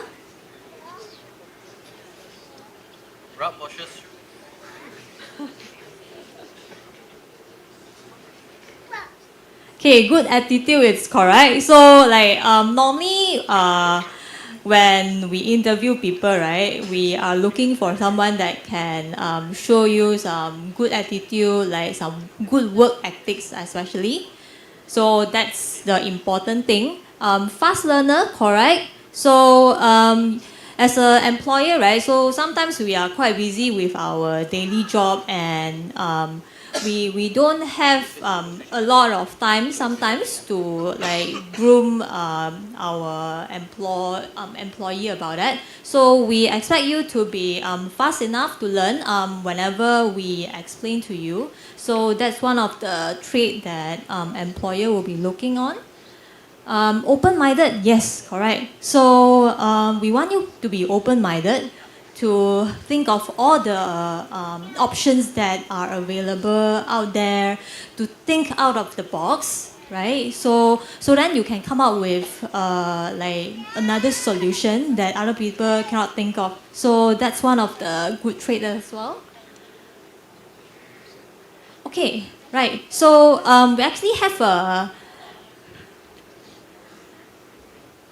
survey like carried out. So this is a publication from LinkedIn. So you are correct. So we are seeing a lot of employer looking at the adaptability, flexibility. So we want the employee to be adapt quickly to the workplace, to be flexible enough to carry out the work that is assigned to him or her on an ad hoc manner. So strong communication skills. So we have been like emphasizing this a lot, right? So we need the workforce to be able to communicate, to articulate your thoughts, your view clearly to your employer. So not only employer, right? So to your colleagues, to external consultant, your auditor. So this is an important trait that you might want to focus on.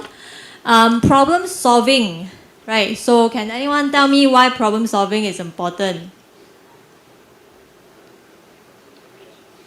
Anyone? Even though there's no token for this?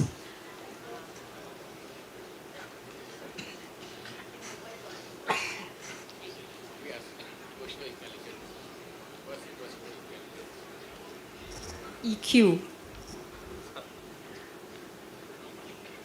Okay, right. So problem solving. So whenever there's a problem posing to you, right, we expect you to think of a way how to solve it, come up with a solution, propose a solution, and then to be able to solve it yourself, right? And leadership. So as you move up the ladder, and even before you move up the ladder, right? So from during your junior time, your executive time, you might want to train yourself on handling this kind of leadership job. So what these leadership traits mean is like you need to be able to communicate well, you need to be able to lead a team and work within a team, right? So then we move on to continuous learning, team collaboration, emotional intelligence. So continuous learning, I think I don't need to explain about that, right? So emotional intelligence. Anyone?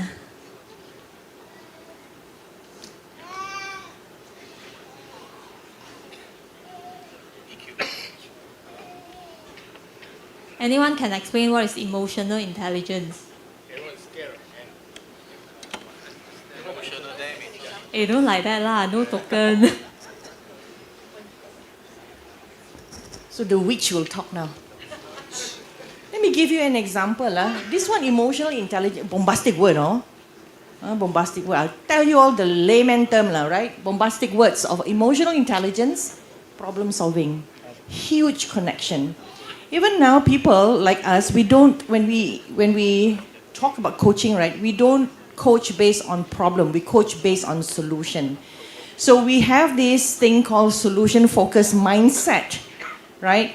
And what it means is that you are able to look at problems in the future even before others see it. Isn't that very, very important in forensic, in cybersecurity? Because you're able to tell all this mangkuk. Okay, I'm not supposed to swear. You're able to, angry, I got scammed so many times, you know. These old people always gonna scam, you know, right? So you are able to tell the next step of your opponent. So that's solution-focused mindset. But if you don't have emotional intelligence, the empathy, you're like, oh, you kena scam, biarlah, never mind, you kena scam, how much you scam? 7 ringgit, nothing, 7 ringgit, scam lah, nothing to do with me, bloody people go and do their own work. That means you're lacking of empathy. But if you have huge empathy, you look around you. Oh, Malaysian population, for example, all my era, we're getting into this world called the aging population. So I can't remember when, but I think it's just a few short years, right? 60% of Malaysian population will be aging population. So people like us will get scammed quite often, right? Because number one, people like us have the money in the bank. You don't. So I won't scam you young people, you know money, ma. But my target will be all this. So if you're able to say that, oh, all these older populations coming, and you're able to see what are the problems coming to your mother, your father, your grandparents, and whatsoever not, that's where empathy is. And with empathy, you will come up with solution for problems that nobody see yet, but you're able to see it. Get it? Good? Very good. So I hope that you will be one of those that can help me to save my money in my bank. Thank you. Thanks, Wan Jun. Right, with this, I'll pass on to Tommy. Oh, sorry, there's one more slide. So you might also want to consider taking cyber security certificate. So for entry level, there's a lot of options that you can choose on, depending on which path you want to go. So if, let's say the most general one will be the CompTIA papers, the IC Square CC certified in cybersecurity. So these are the two fundamental papers that cover a lot of different topics.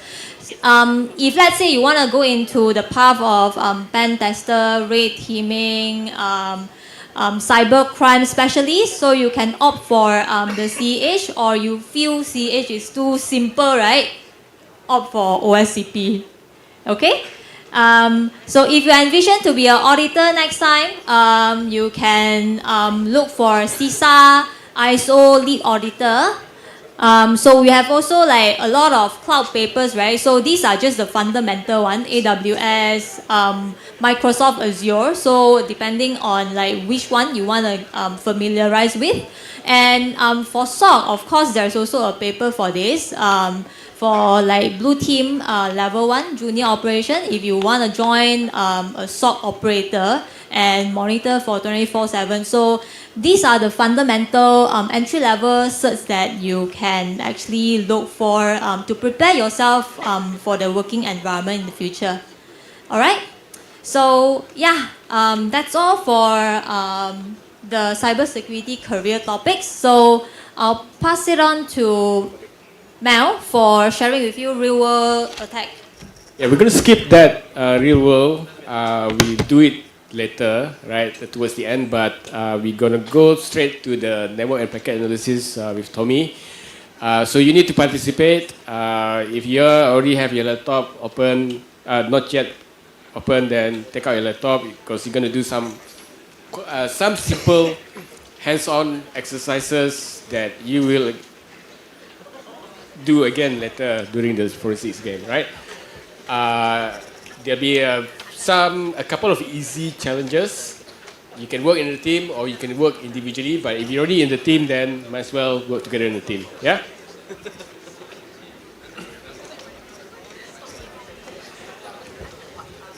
Okay, for this section, you are going to do most of the talking. I'm going to just lay back and drink my water because my throat is bad. I have a bag of stickers here. I see a bunch of you guys like to stick stickers on your laptop. I don't know what is in there. It's from years of travels to conferences, so take your random pick later if you come up and do some live demo in here. Like I say, I'm not going to do any live demo, you're going to do it. So I'll give you a few minutes to download from the link. You probably need a few minutes to boot up and download. There's going to be 3 PCAPs file. I'm going to probably give you guys about 3-5 minutes like that.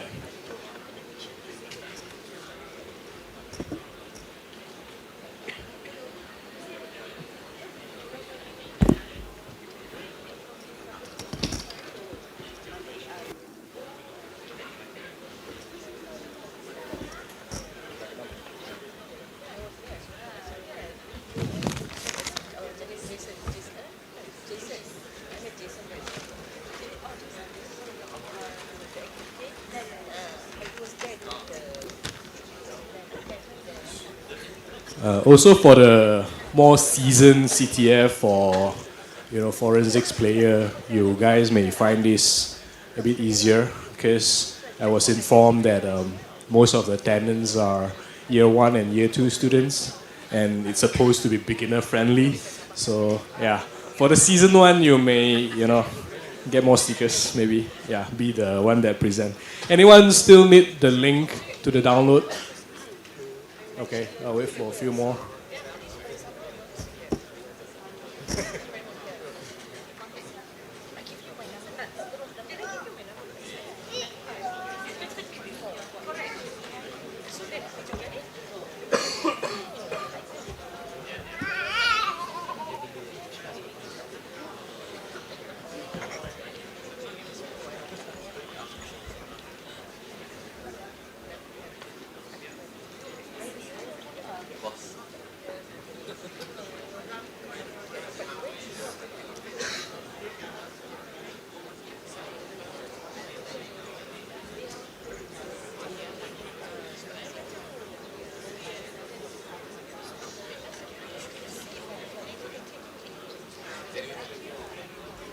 So for those that have downloaded, there should be 3 files, one called Red Pack, another called eCorp, and then one Holy Night. It's correct, right? The link still works, right? It has expiry, I forgot which day is it. Should be 30th lah.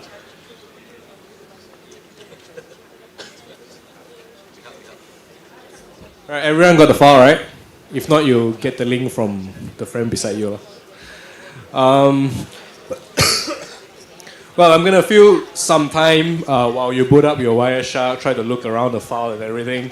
The brief introduction of what is network packet analysis. Maybe some of you guys have already took the subject. Basically, you look at network traffics and then you analyze the traffic and packets across the network. Essentially trying to troubleshoot, not so much monitor, but sometimes try to look at the timestamp for side channel attacks and everything like that. Excuse me, pro. I need you to go.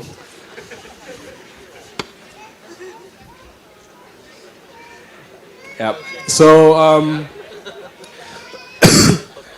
essentially, sometimes you see attacks into a network that passes your IPS, IDS, passes a bunch of your NDS, and you want to.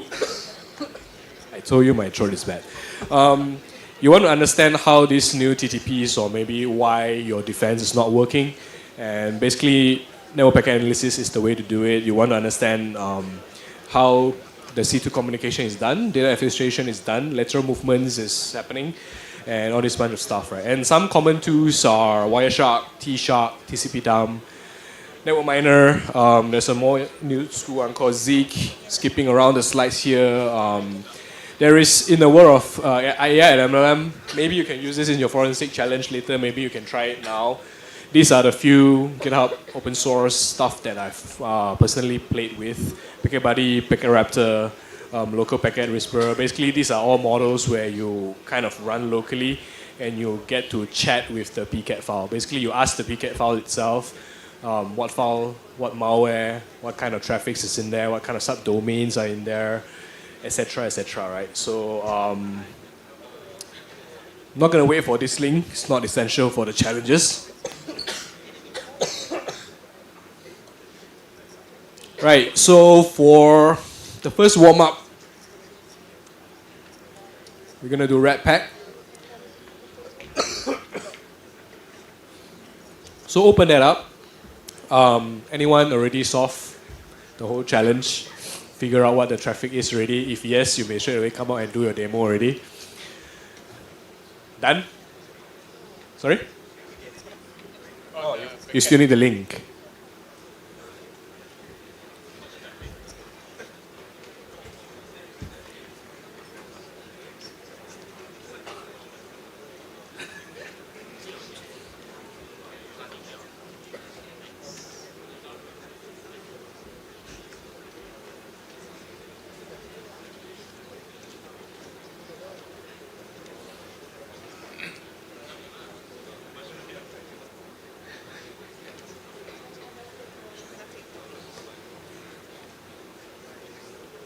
All good?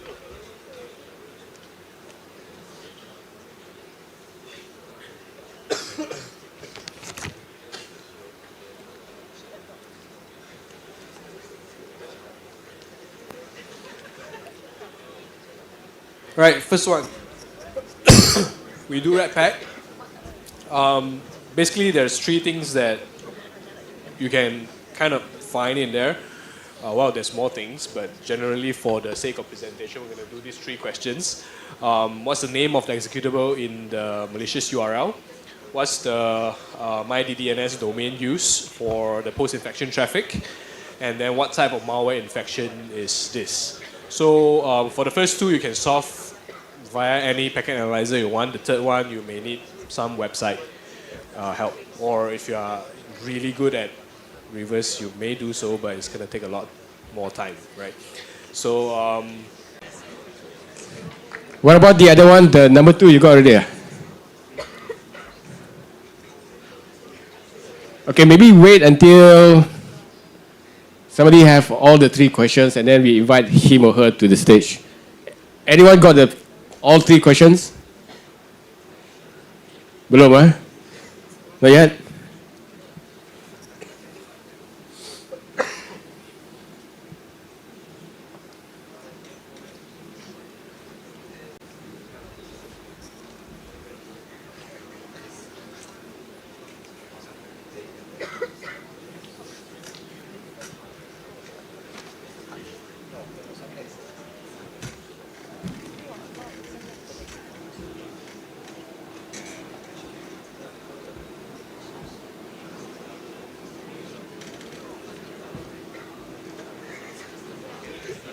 The first one is very easy. How many got the first one?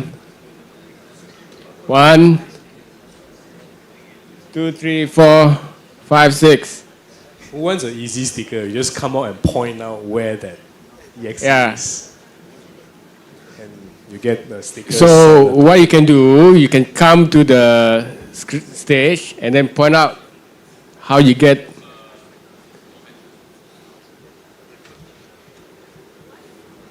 You got all three already? What time? Okay, you got the second one, huh? Anybody else got the second one? Okay, there's a competition going on here. This gentleman here got the second one. Third one?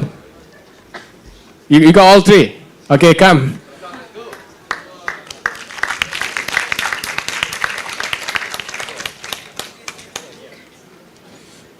You're not here just to take the stickers, lah. You need to explain. You need to show to your fellow students how you did it. One guy. Show us, master. Before that, introduce yourself. Assalamualaikum. My name is Arif and I am from UIA. So, Sentinels. Okay, for the first question, which is what is the name of executable in the malicious URL? So, for me, for the how I do most of the PCAP challenges, I do statistic and protocol hierarchy, and usually most of the payload will be inside HTTP or TCP, so you can right-click on the HTTP and apply as filter.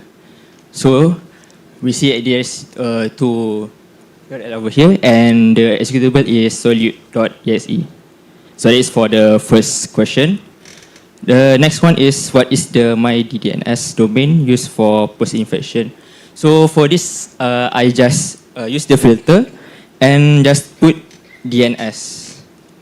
So you can see there's a lot of packet over here, and those that meets the requirement is this one over here, solution.myddns.me.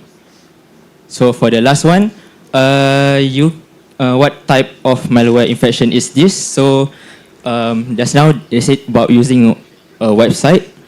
So just go back to the HTTP, and over here is the executable, right? So we need to extract the executable. For you to do this, you need to go to File. There is Export Objects and HTTP. So you see the executable over here. So you can save this in any folder. And you can use a website called VirusTotal to check what type of malware is this. So since this Windows Defender mostly will detect this malware, so it will be deleted automatically. So you need to turn off the Windows Defender, and you can send it to the VirusTotal. So the malware is, if I'm not mistaken, like spyware and Trojan, something like that. Okay, you get to lucky draw your stickers. We still have token, right?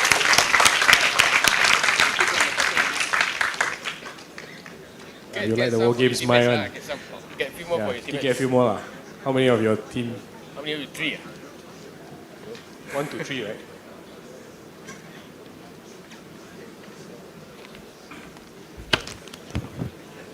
Right, can get some token as well. So yeah, his explanation is essentially correct, but if you want to be lazy, you just open up the file and the solution is like right there. Wait, I have to scroll now. Then, yeah, technically speaking, the solution is already there. But yeah, his method is a bit more accurate. After you recover the file, so the other way to do the myDDNS domain one is you can actually in Wireshark set up the name resolution. You can actually resolve the IP addresses to domain names if possible. Basically, Wireshark will do the resolving for you, and then you go to statistics and resolve addresses. You get all the domain names that is in the file itself. So that's another way to do it. The third way is basically to resolve a domain name. You have to talk to UDP port 53. So you just filter out udp.port equals to 53. You also get kind of a clean list of DNS name as well. So there's multiple ways to solve this. Question number 2. The third one, what type of malware infection is this? Our friend there also showed the same method already. Basically, you go to export HTTP object, download that thing, and if you open up the VirusTotal link, Um,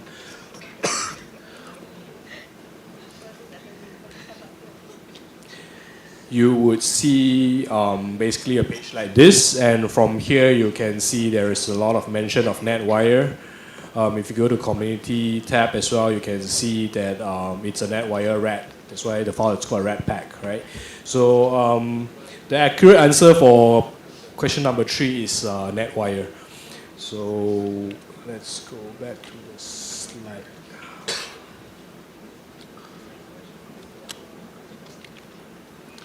Where's the slide? Yeah.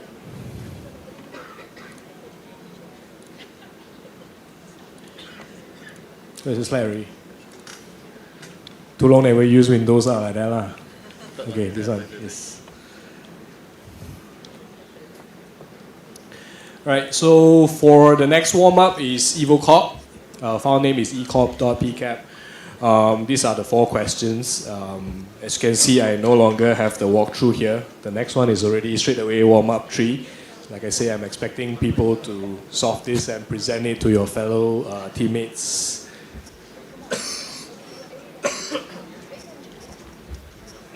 First one to solve all 4 questions, get to come out. How's it going? Anybody got the first or the second or the third or all of the questions? We're still working on it, yeah?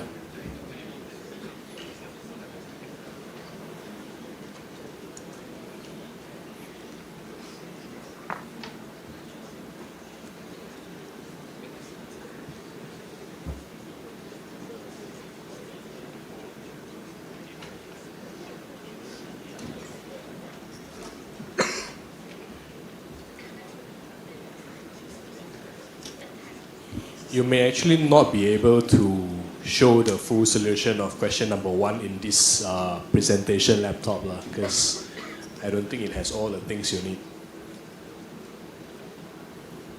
Doubt so. Or maybe we can try.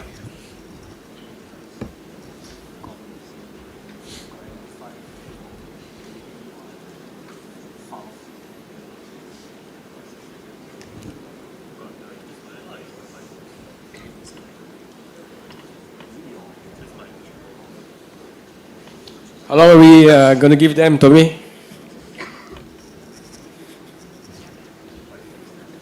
3 more minutes, maybe. 3 more minutes, huh?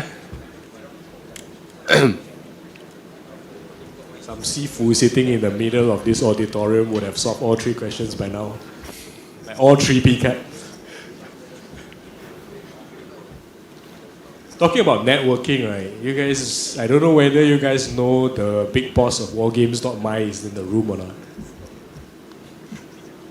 I'm not going to point out who he is, where he is. Find out yourself. Wargames.my. Yeah. Is in the room.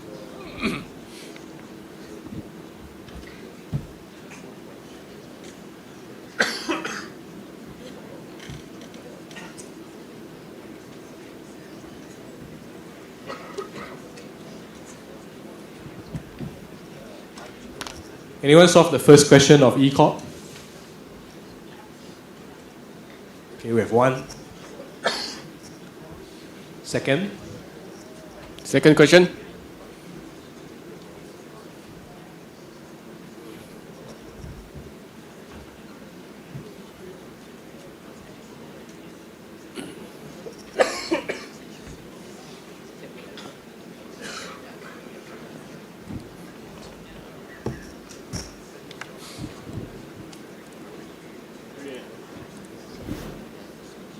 First question.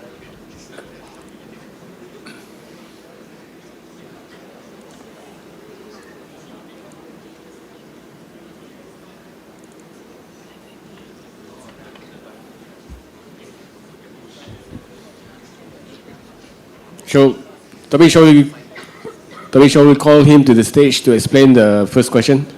Yeah, sure. Right, come.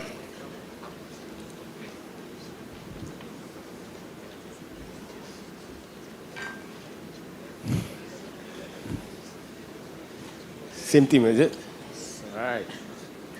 Same team, huh? This is your challenger, huh? This team.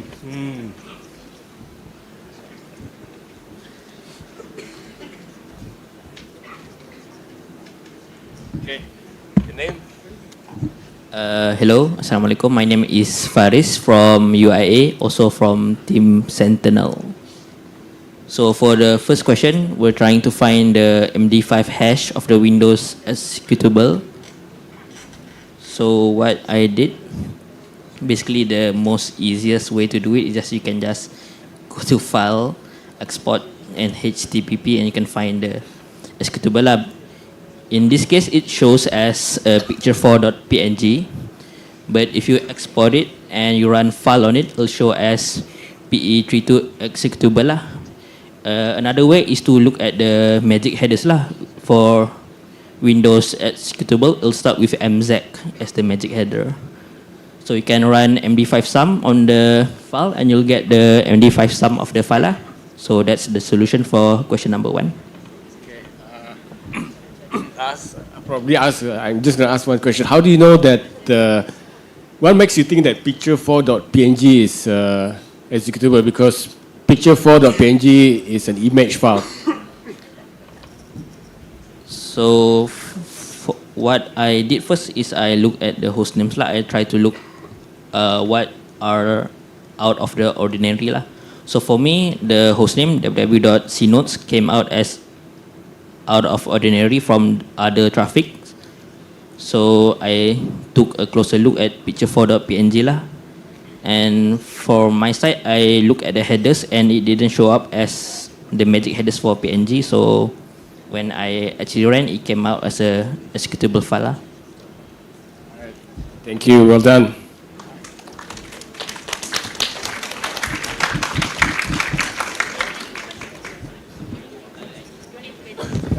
You didn't draw your stickers. Did he? You can draw your stickers. Okay, essentially that's correct. The other way to do it is if you look at this image, I have to do it from this small screen.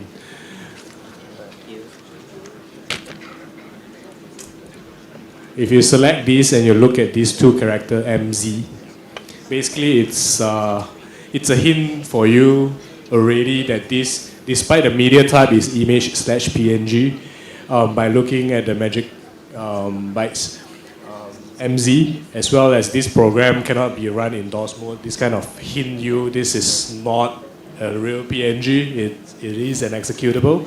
So you have to take it out and then kind of recover it as a exe. I think the actual name of that exe is called out.exe, and then you you hash that thing, you'll get the answer. Right. Anyone got the second question already?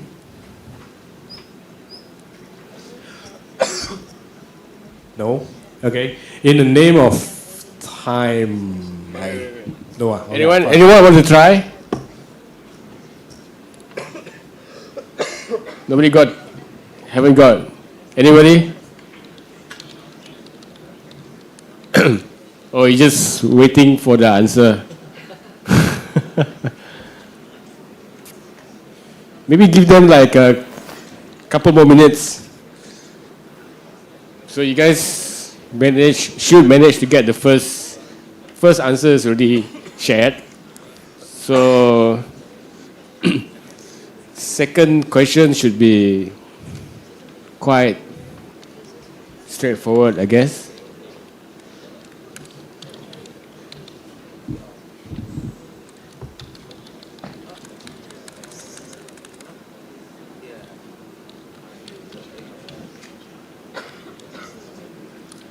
Okay, maybe 90 more seconds.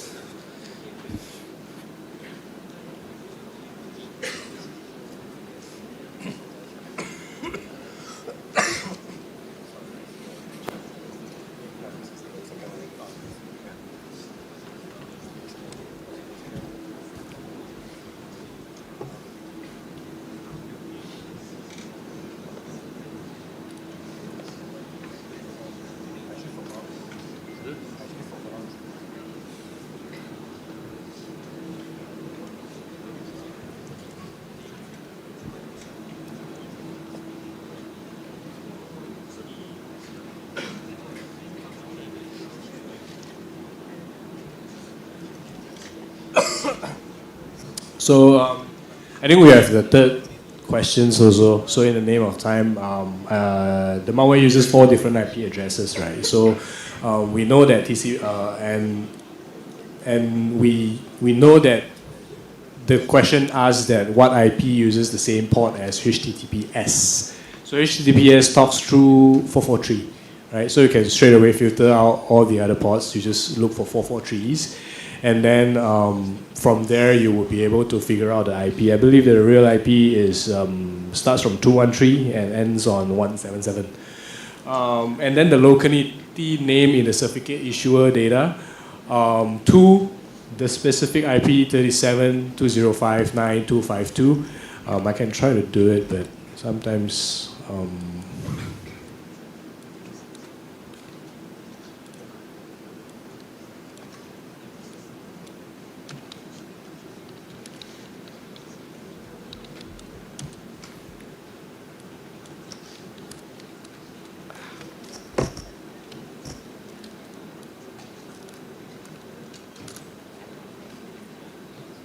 basically, if you look into this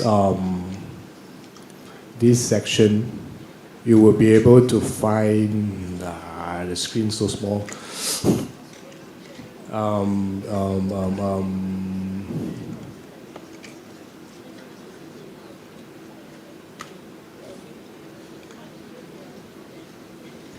You will be able to find. Sorry, let me look at my note. You'll be able to find the certificate around here, I believe.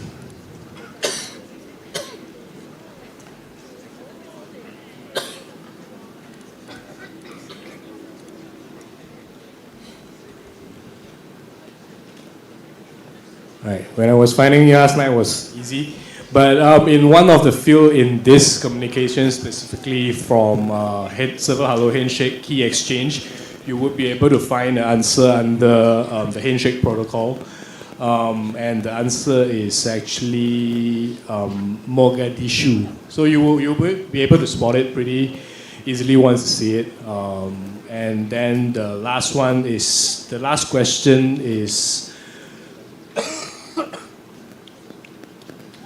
question is what type of malware infection it is. It is the same, so you just take the ESE, virus total it, you'll be able to find the answer. And then let's move to the last one, which is Holy Night. The pro is up again. This is pretty much more or less the same, but I would like to give the crowd another chance to get some more stickers and some more token. This is very similar to the previous 2 challenge. It's a kind of like a free gift for you guys. Anyone want to try to come out and show us the solution?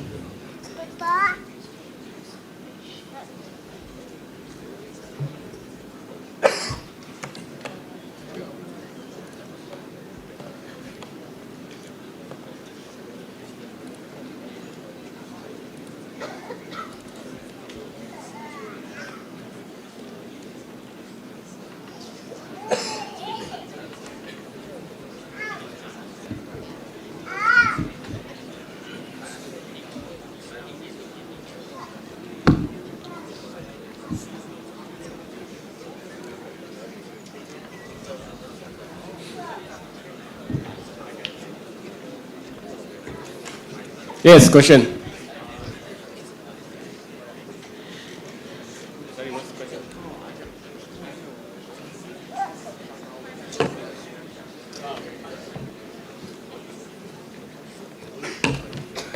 Anybody got this already?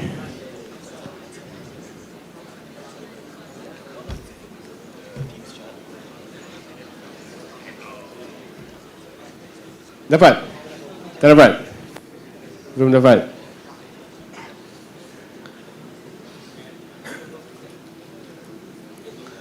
Yeah, there is one answer on the team chat, which is correct. No, it's actually not correct. Oh yeah, it's correct. Yeah. I was looking at some typo. Yeah, but since you are remote, I don't know how you can draw your stickers lah. But yeah, in the chat there's someone that got the right answer already for question number 1.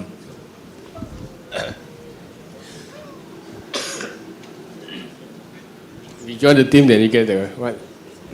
Get the answer already. Yeah, from the teams already people got the answer. Yeah. Anybody? Somebody online managed to solve it? What about those in the room?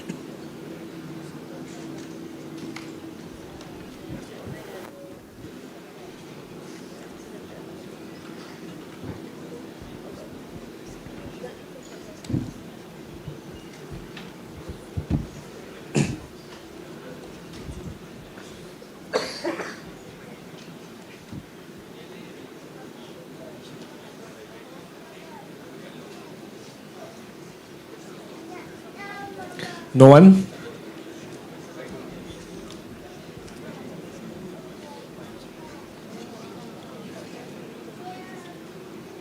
Question again? Oh yeah, someone. Yep, come.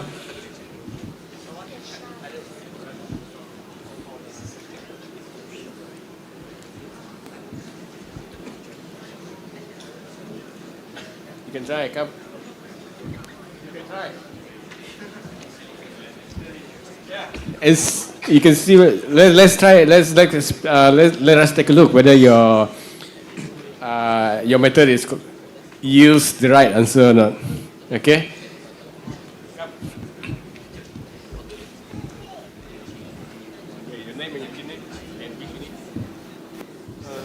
My name is Daniel, and then I'm from newbies team. So, huh? From APU. Yeah, from APU. Newbies is an old school name. We used to have a team called Newbie from APU as well. That was a legendary team. Okay, so based on the solution that just now you show in the slide, so I here for the number 2 is got tips is DNS, right? So here I use the statistic and the result address. I haven't turned on that option. Oh, okay.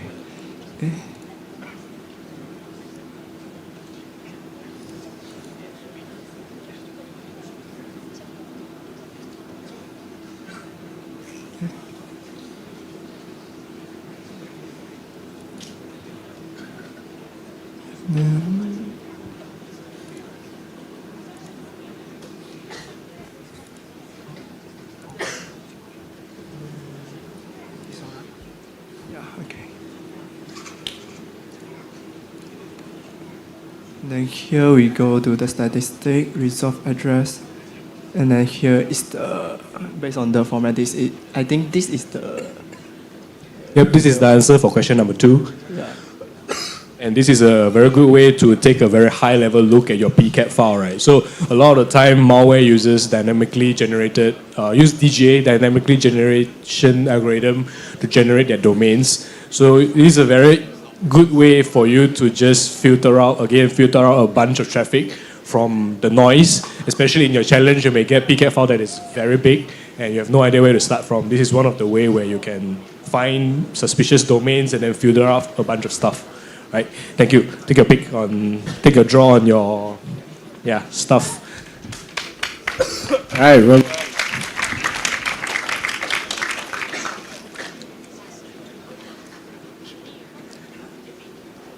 Right, number 3 is the same virus total, right? So who got number 1?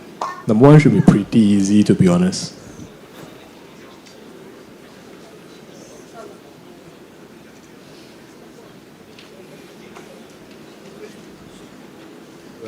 About 3 minutes away from 11:30. Mail your section, I think. We can skip, but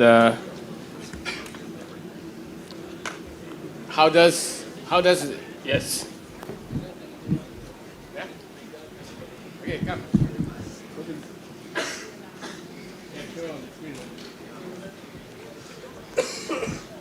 This one, if you know how malware works, you know how it downloads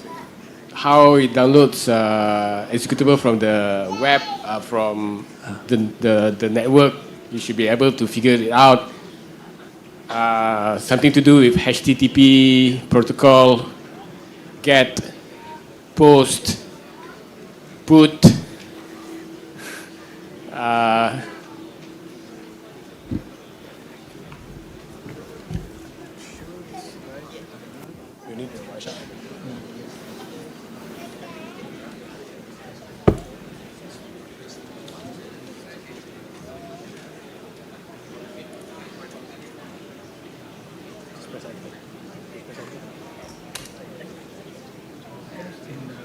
It's DLL.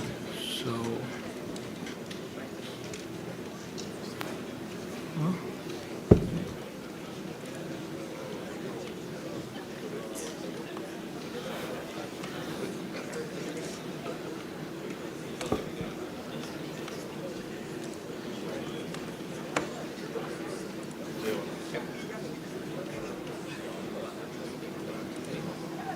it's 205.185. This is Yep, the that's correct. Nice. Take your prize. So, someone asked me to re-explain question number 2 as well, so I'll get back to that. But for this question number 1, it's very straightforward. You just type in HTTP, because most of the time, malware either communicate through HTTP or TCP. It's either one of these most of the time, right? And you can see the DLL file straight away after you filter into HTTP, and then you can see that this is a GET request from a local address to a remote address, right? And then the remote address reply to the destination, and then there is that's already give you the answer that the destination server that we get the file from is the answer to question number 1, right? As to question number 2 is similar to basically what we tried in Redpack, the first file. We are trying to look for a domain name, right? When the question says that what is the domain used by post-infection traffic over HTTPS, basically it says, somehow the format already told you it's something.com. So you're basically looking at a domain name. So the easiest way to do this right off the bat is basically just turn on this option under again.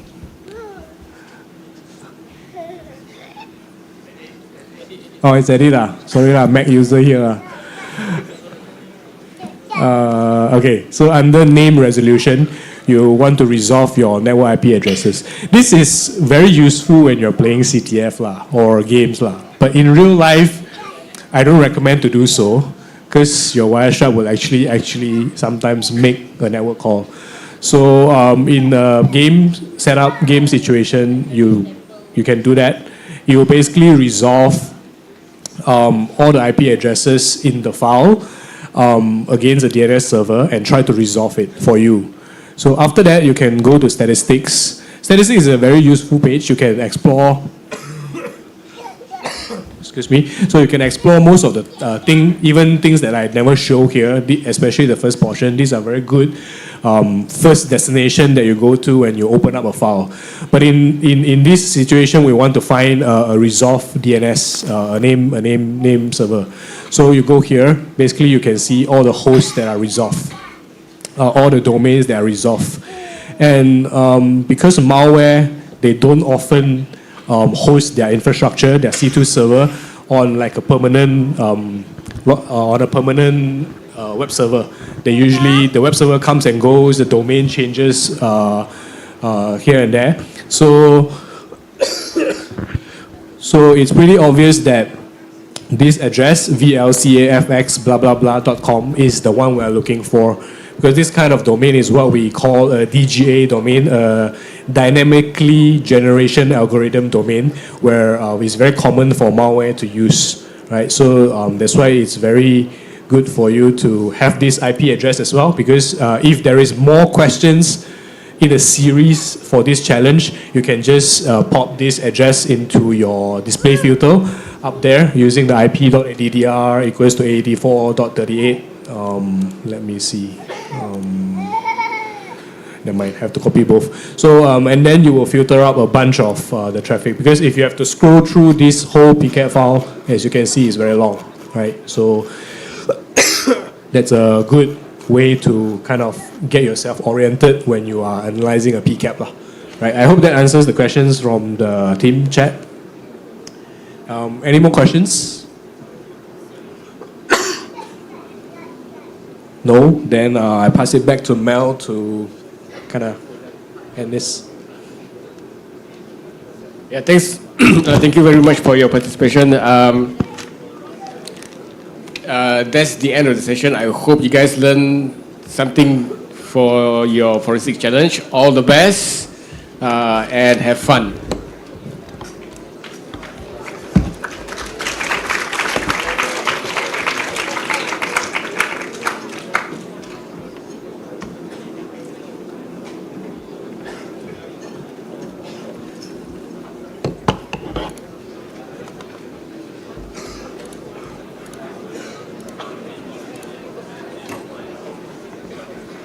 Me first. Okay. Hello. Okay. Thank you so much, Mr. Melling, for the incredible, informative, engaging workshop. I'm sure we have learned a lot. Before the kickoff, please do register your team into the CTF platform. You want to show anything on the screen? Okay.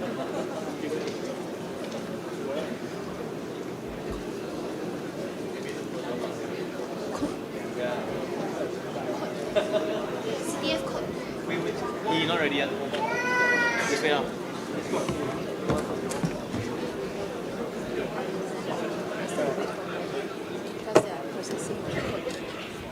Please do wait for a moment. We are currently processing the video. It's in Discord. Participants, please do look at the Discord server under FG announcement. You are given a CTF platforms link, so please go ahead and register your team. Is it possible to inject it into the slides? You need to ask. You need to ask them. But I don't think so. Can lah. There you say. Anything. It's okay lah. He just said any updates need to go see this. Also, please look for updates in your Discord, and you may ask for help. You may tag the admins there. Someone will be helping you out in the Discord as well.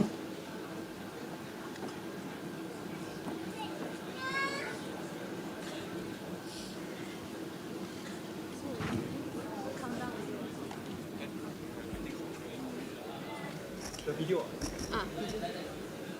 Check. Now. Not yet.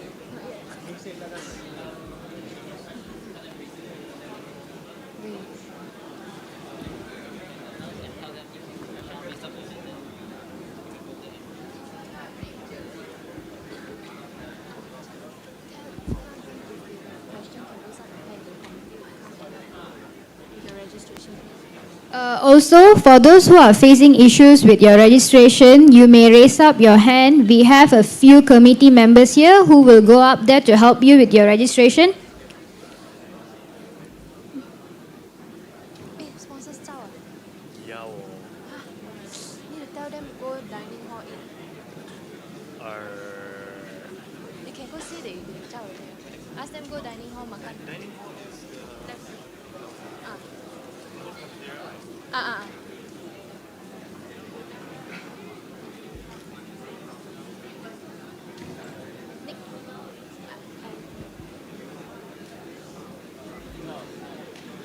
asked them because I said and then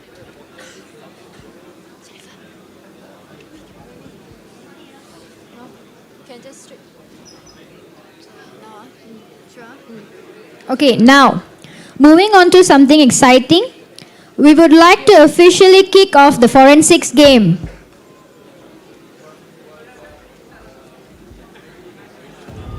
Players, welcome to the Forensic Game 2024. Before we begin the event, there are several things you need to know. Let's start with the rules first. First, please do not damage the infrastructure. This includes brute forcing the flag and also DOSing the server. Second, flag sharing and discussion with opposition teams other than your registered teammates is strictly prohibited. Third, you are not allowed to delete, modify, or remove any props and content related to the challenges. Fourth, any property damages found will be charged to the respective team. Fifth, the flag format of the challenges is FG24 curly brackets flag. Sixth, the duration of this event is 3 hours and 30 minutes. 7. Rules are not limited to the list provided. Any misbehavior actions will be considered a violation of the rules and regulations. By entering for this event, the team agrees to all of the rules and regulations. If any committee members discover that any team has disobeyed and violated the rules and regulations, they have the authority to disqualify the team from the event. All teams should demonstrate sportsmanship and respect for all tournament participants. Now, you can access the CTFD website using the link below, or go to the Discord FG announcement channel and click the link. Please register your team in the CTFD website for flag submission and assessing the challenges.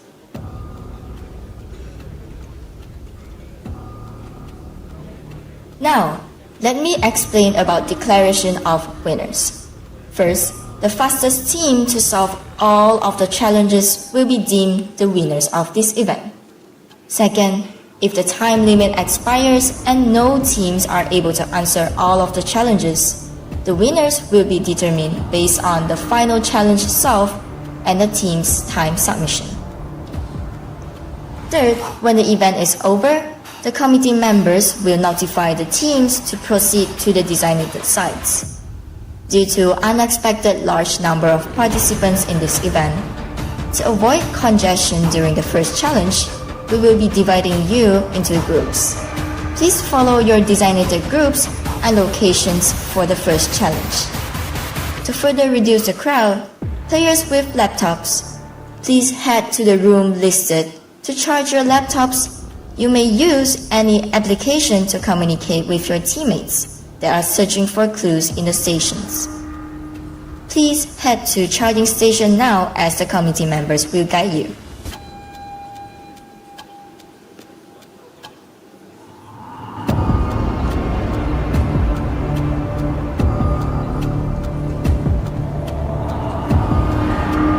For participants who have laptop can proceed to the front with our crew. They will lead you to the designated classes.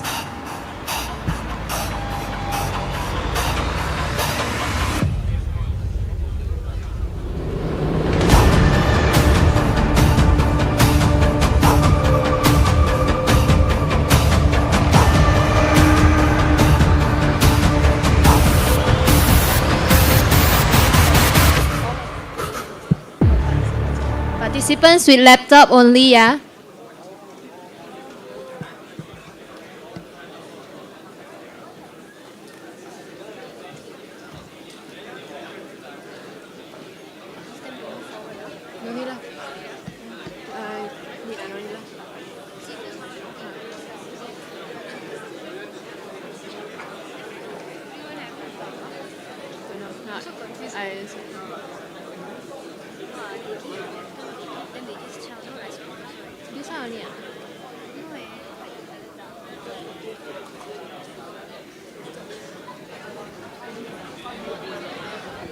It's after this one, is it? Countdown. I think everybody is going already. Because we need to clear this and then your other event. Oh, and then straight announce, ask them to proceed lah. Just no, just no, uni lunch to go. Wait, I just put first. And with that, the game starts now. Best of luck to all participants, and please do not hesitate to get in touch with our crew members for any doubt. As for university coaches, please do proceed to Block A, Level 6. I repeat, Block A, Level 6 for your lunch right now. Thank you. For online participants, please do join our forum later at 4 p.m. Thank you and enjoy.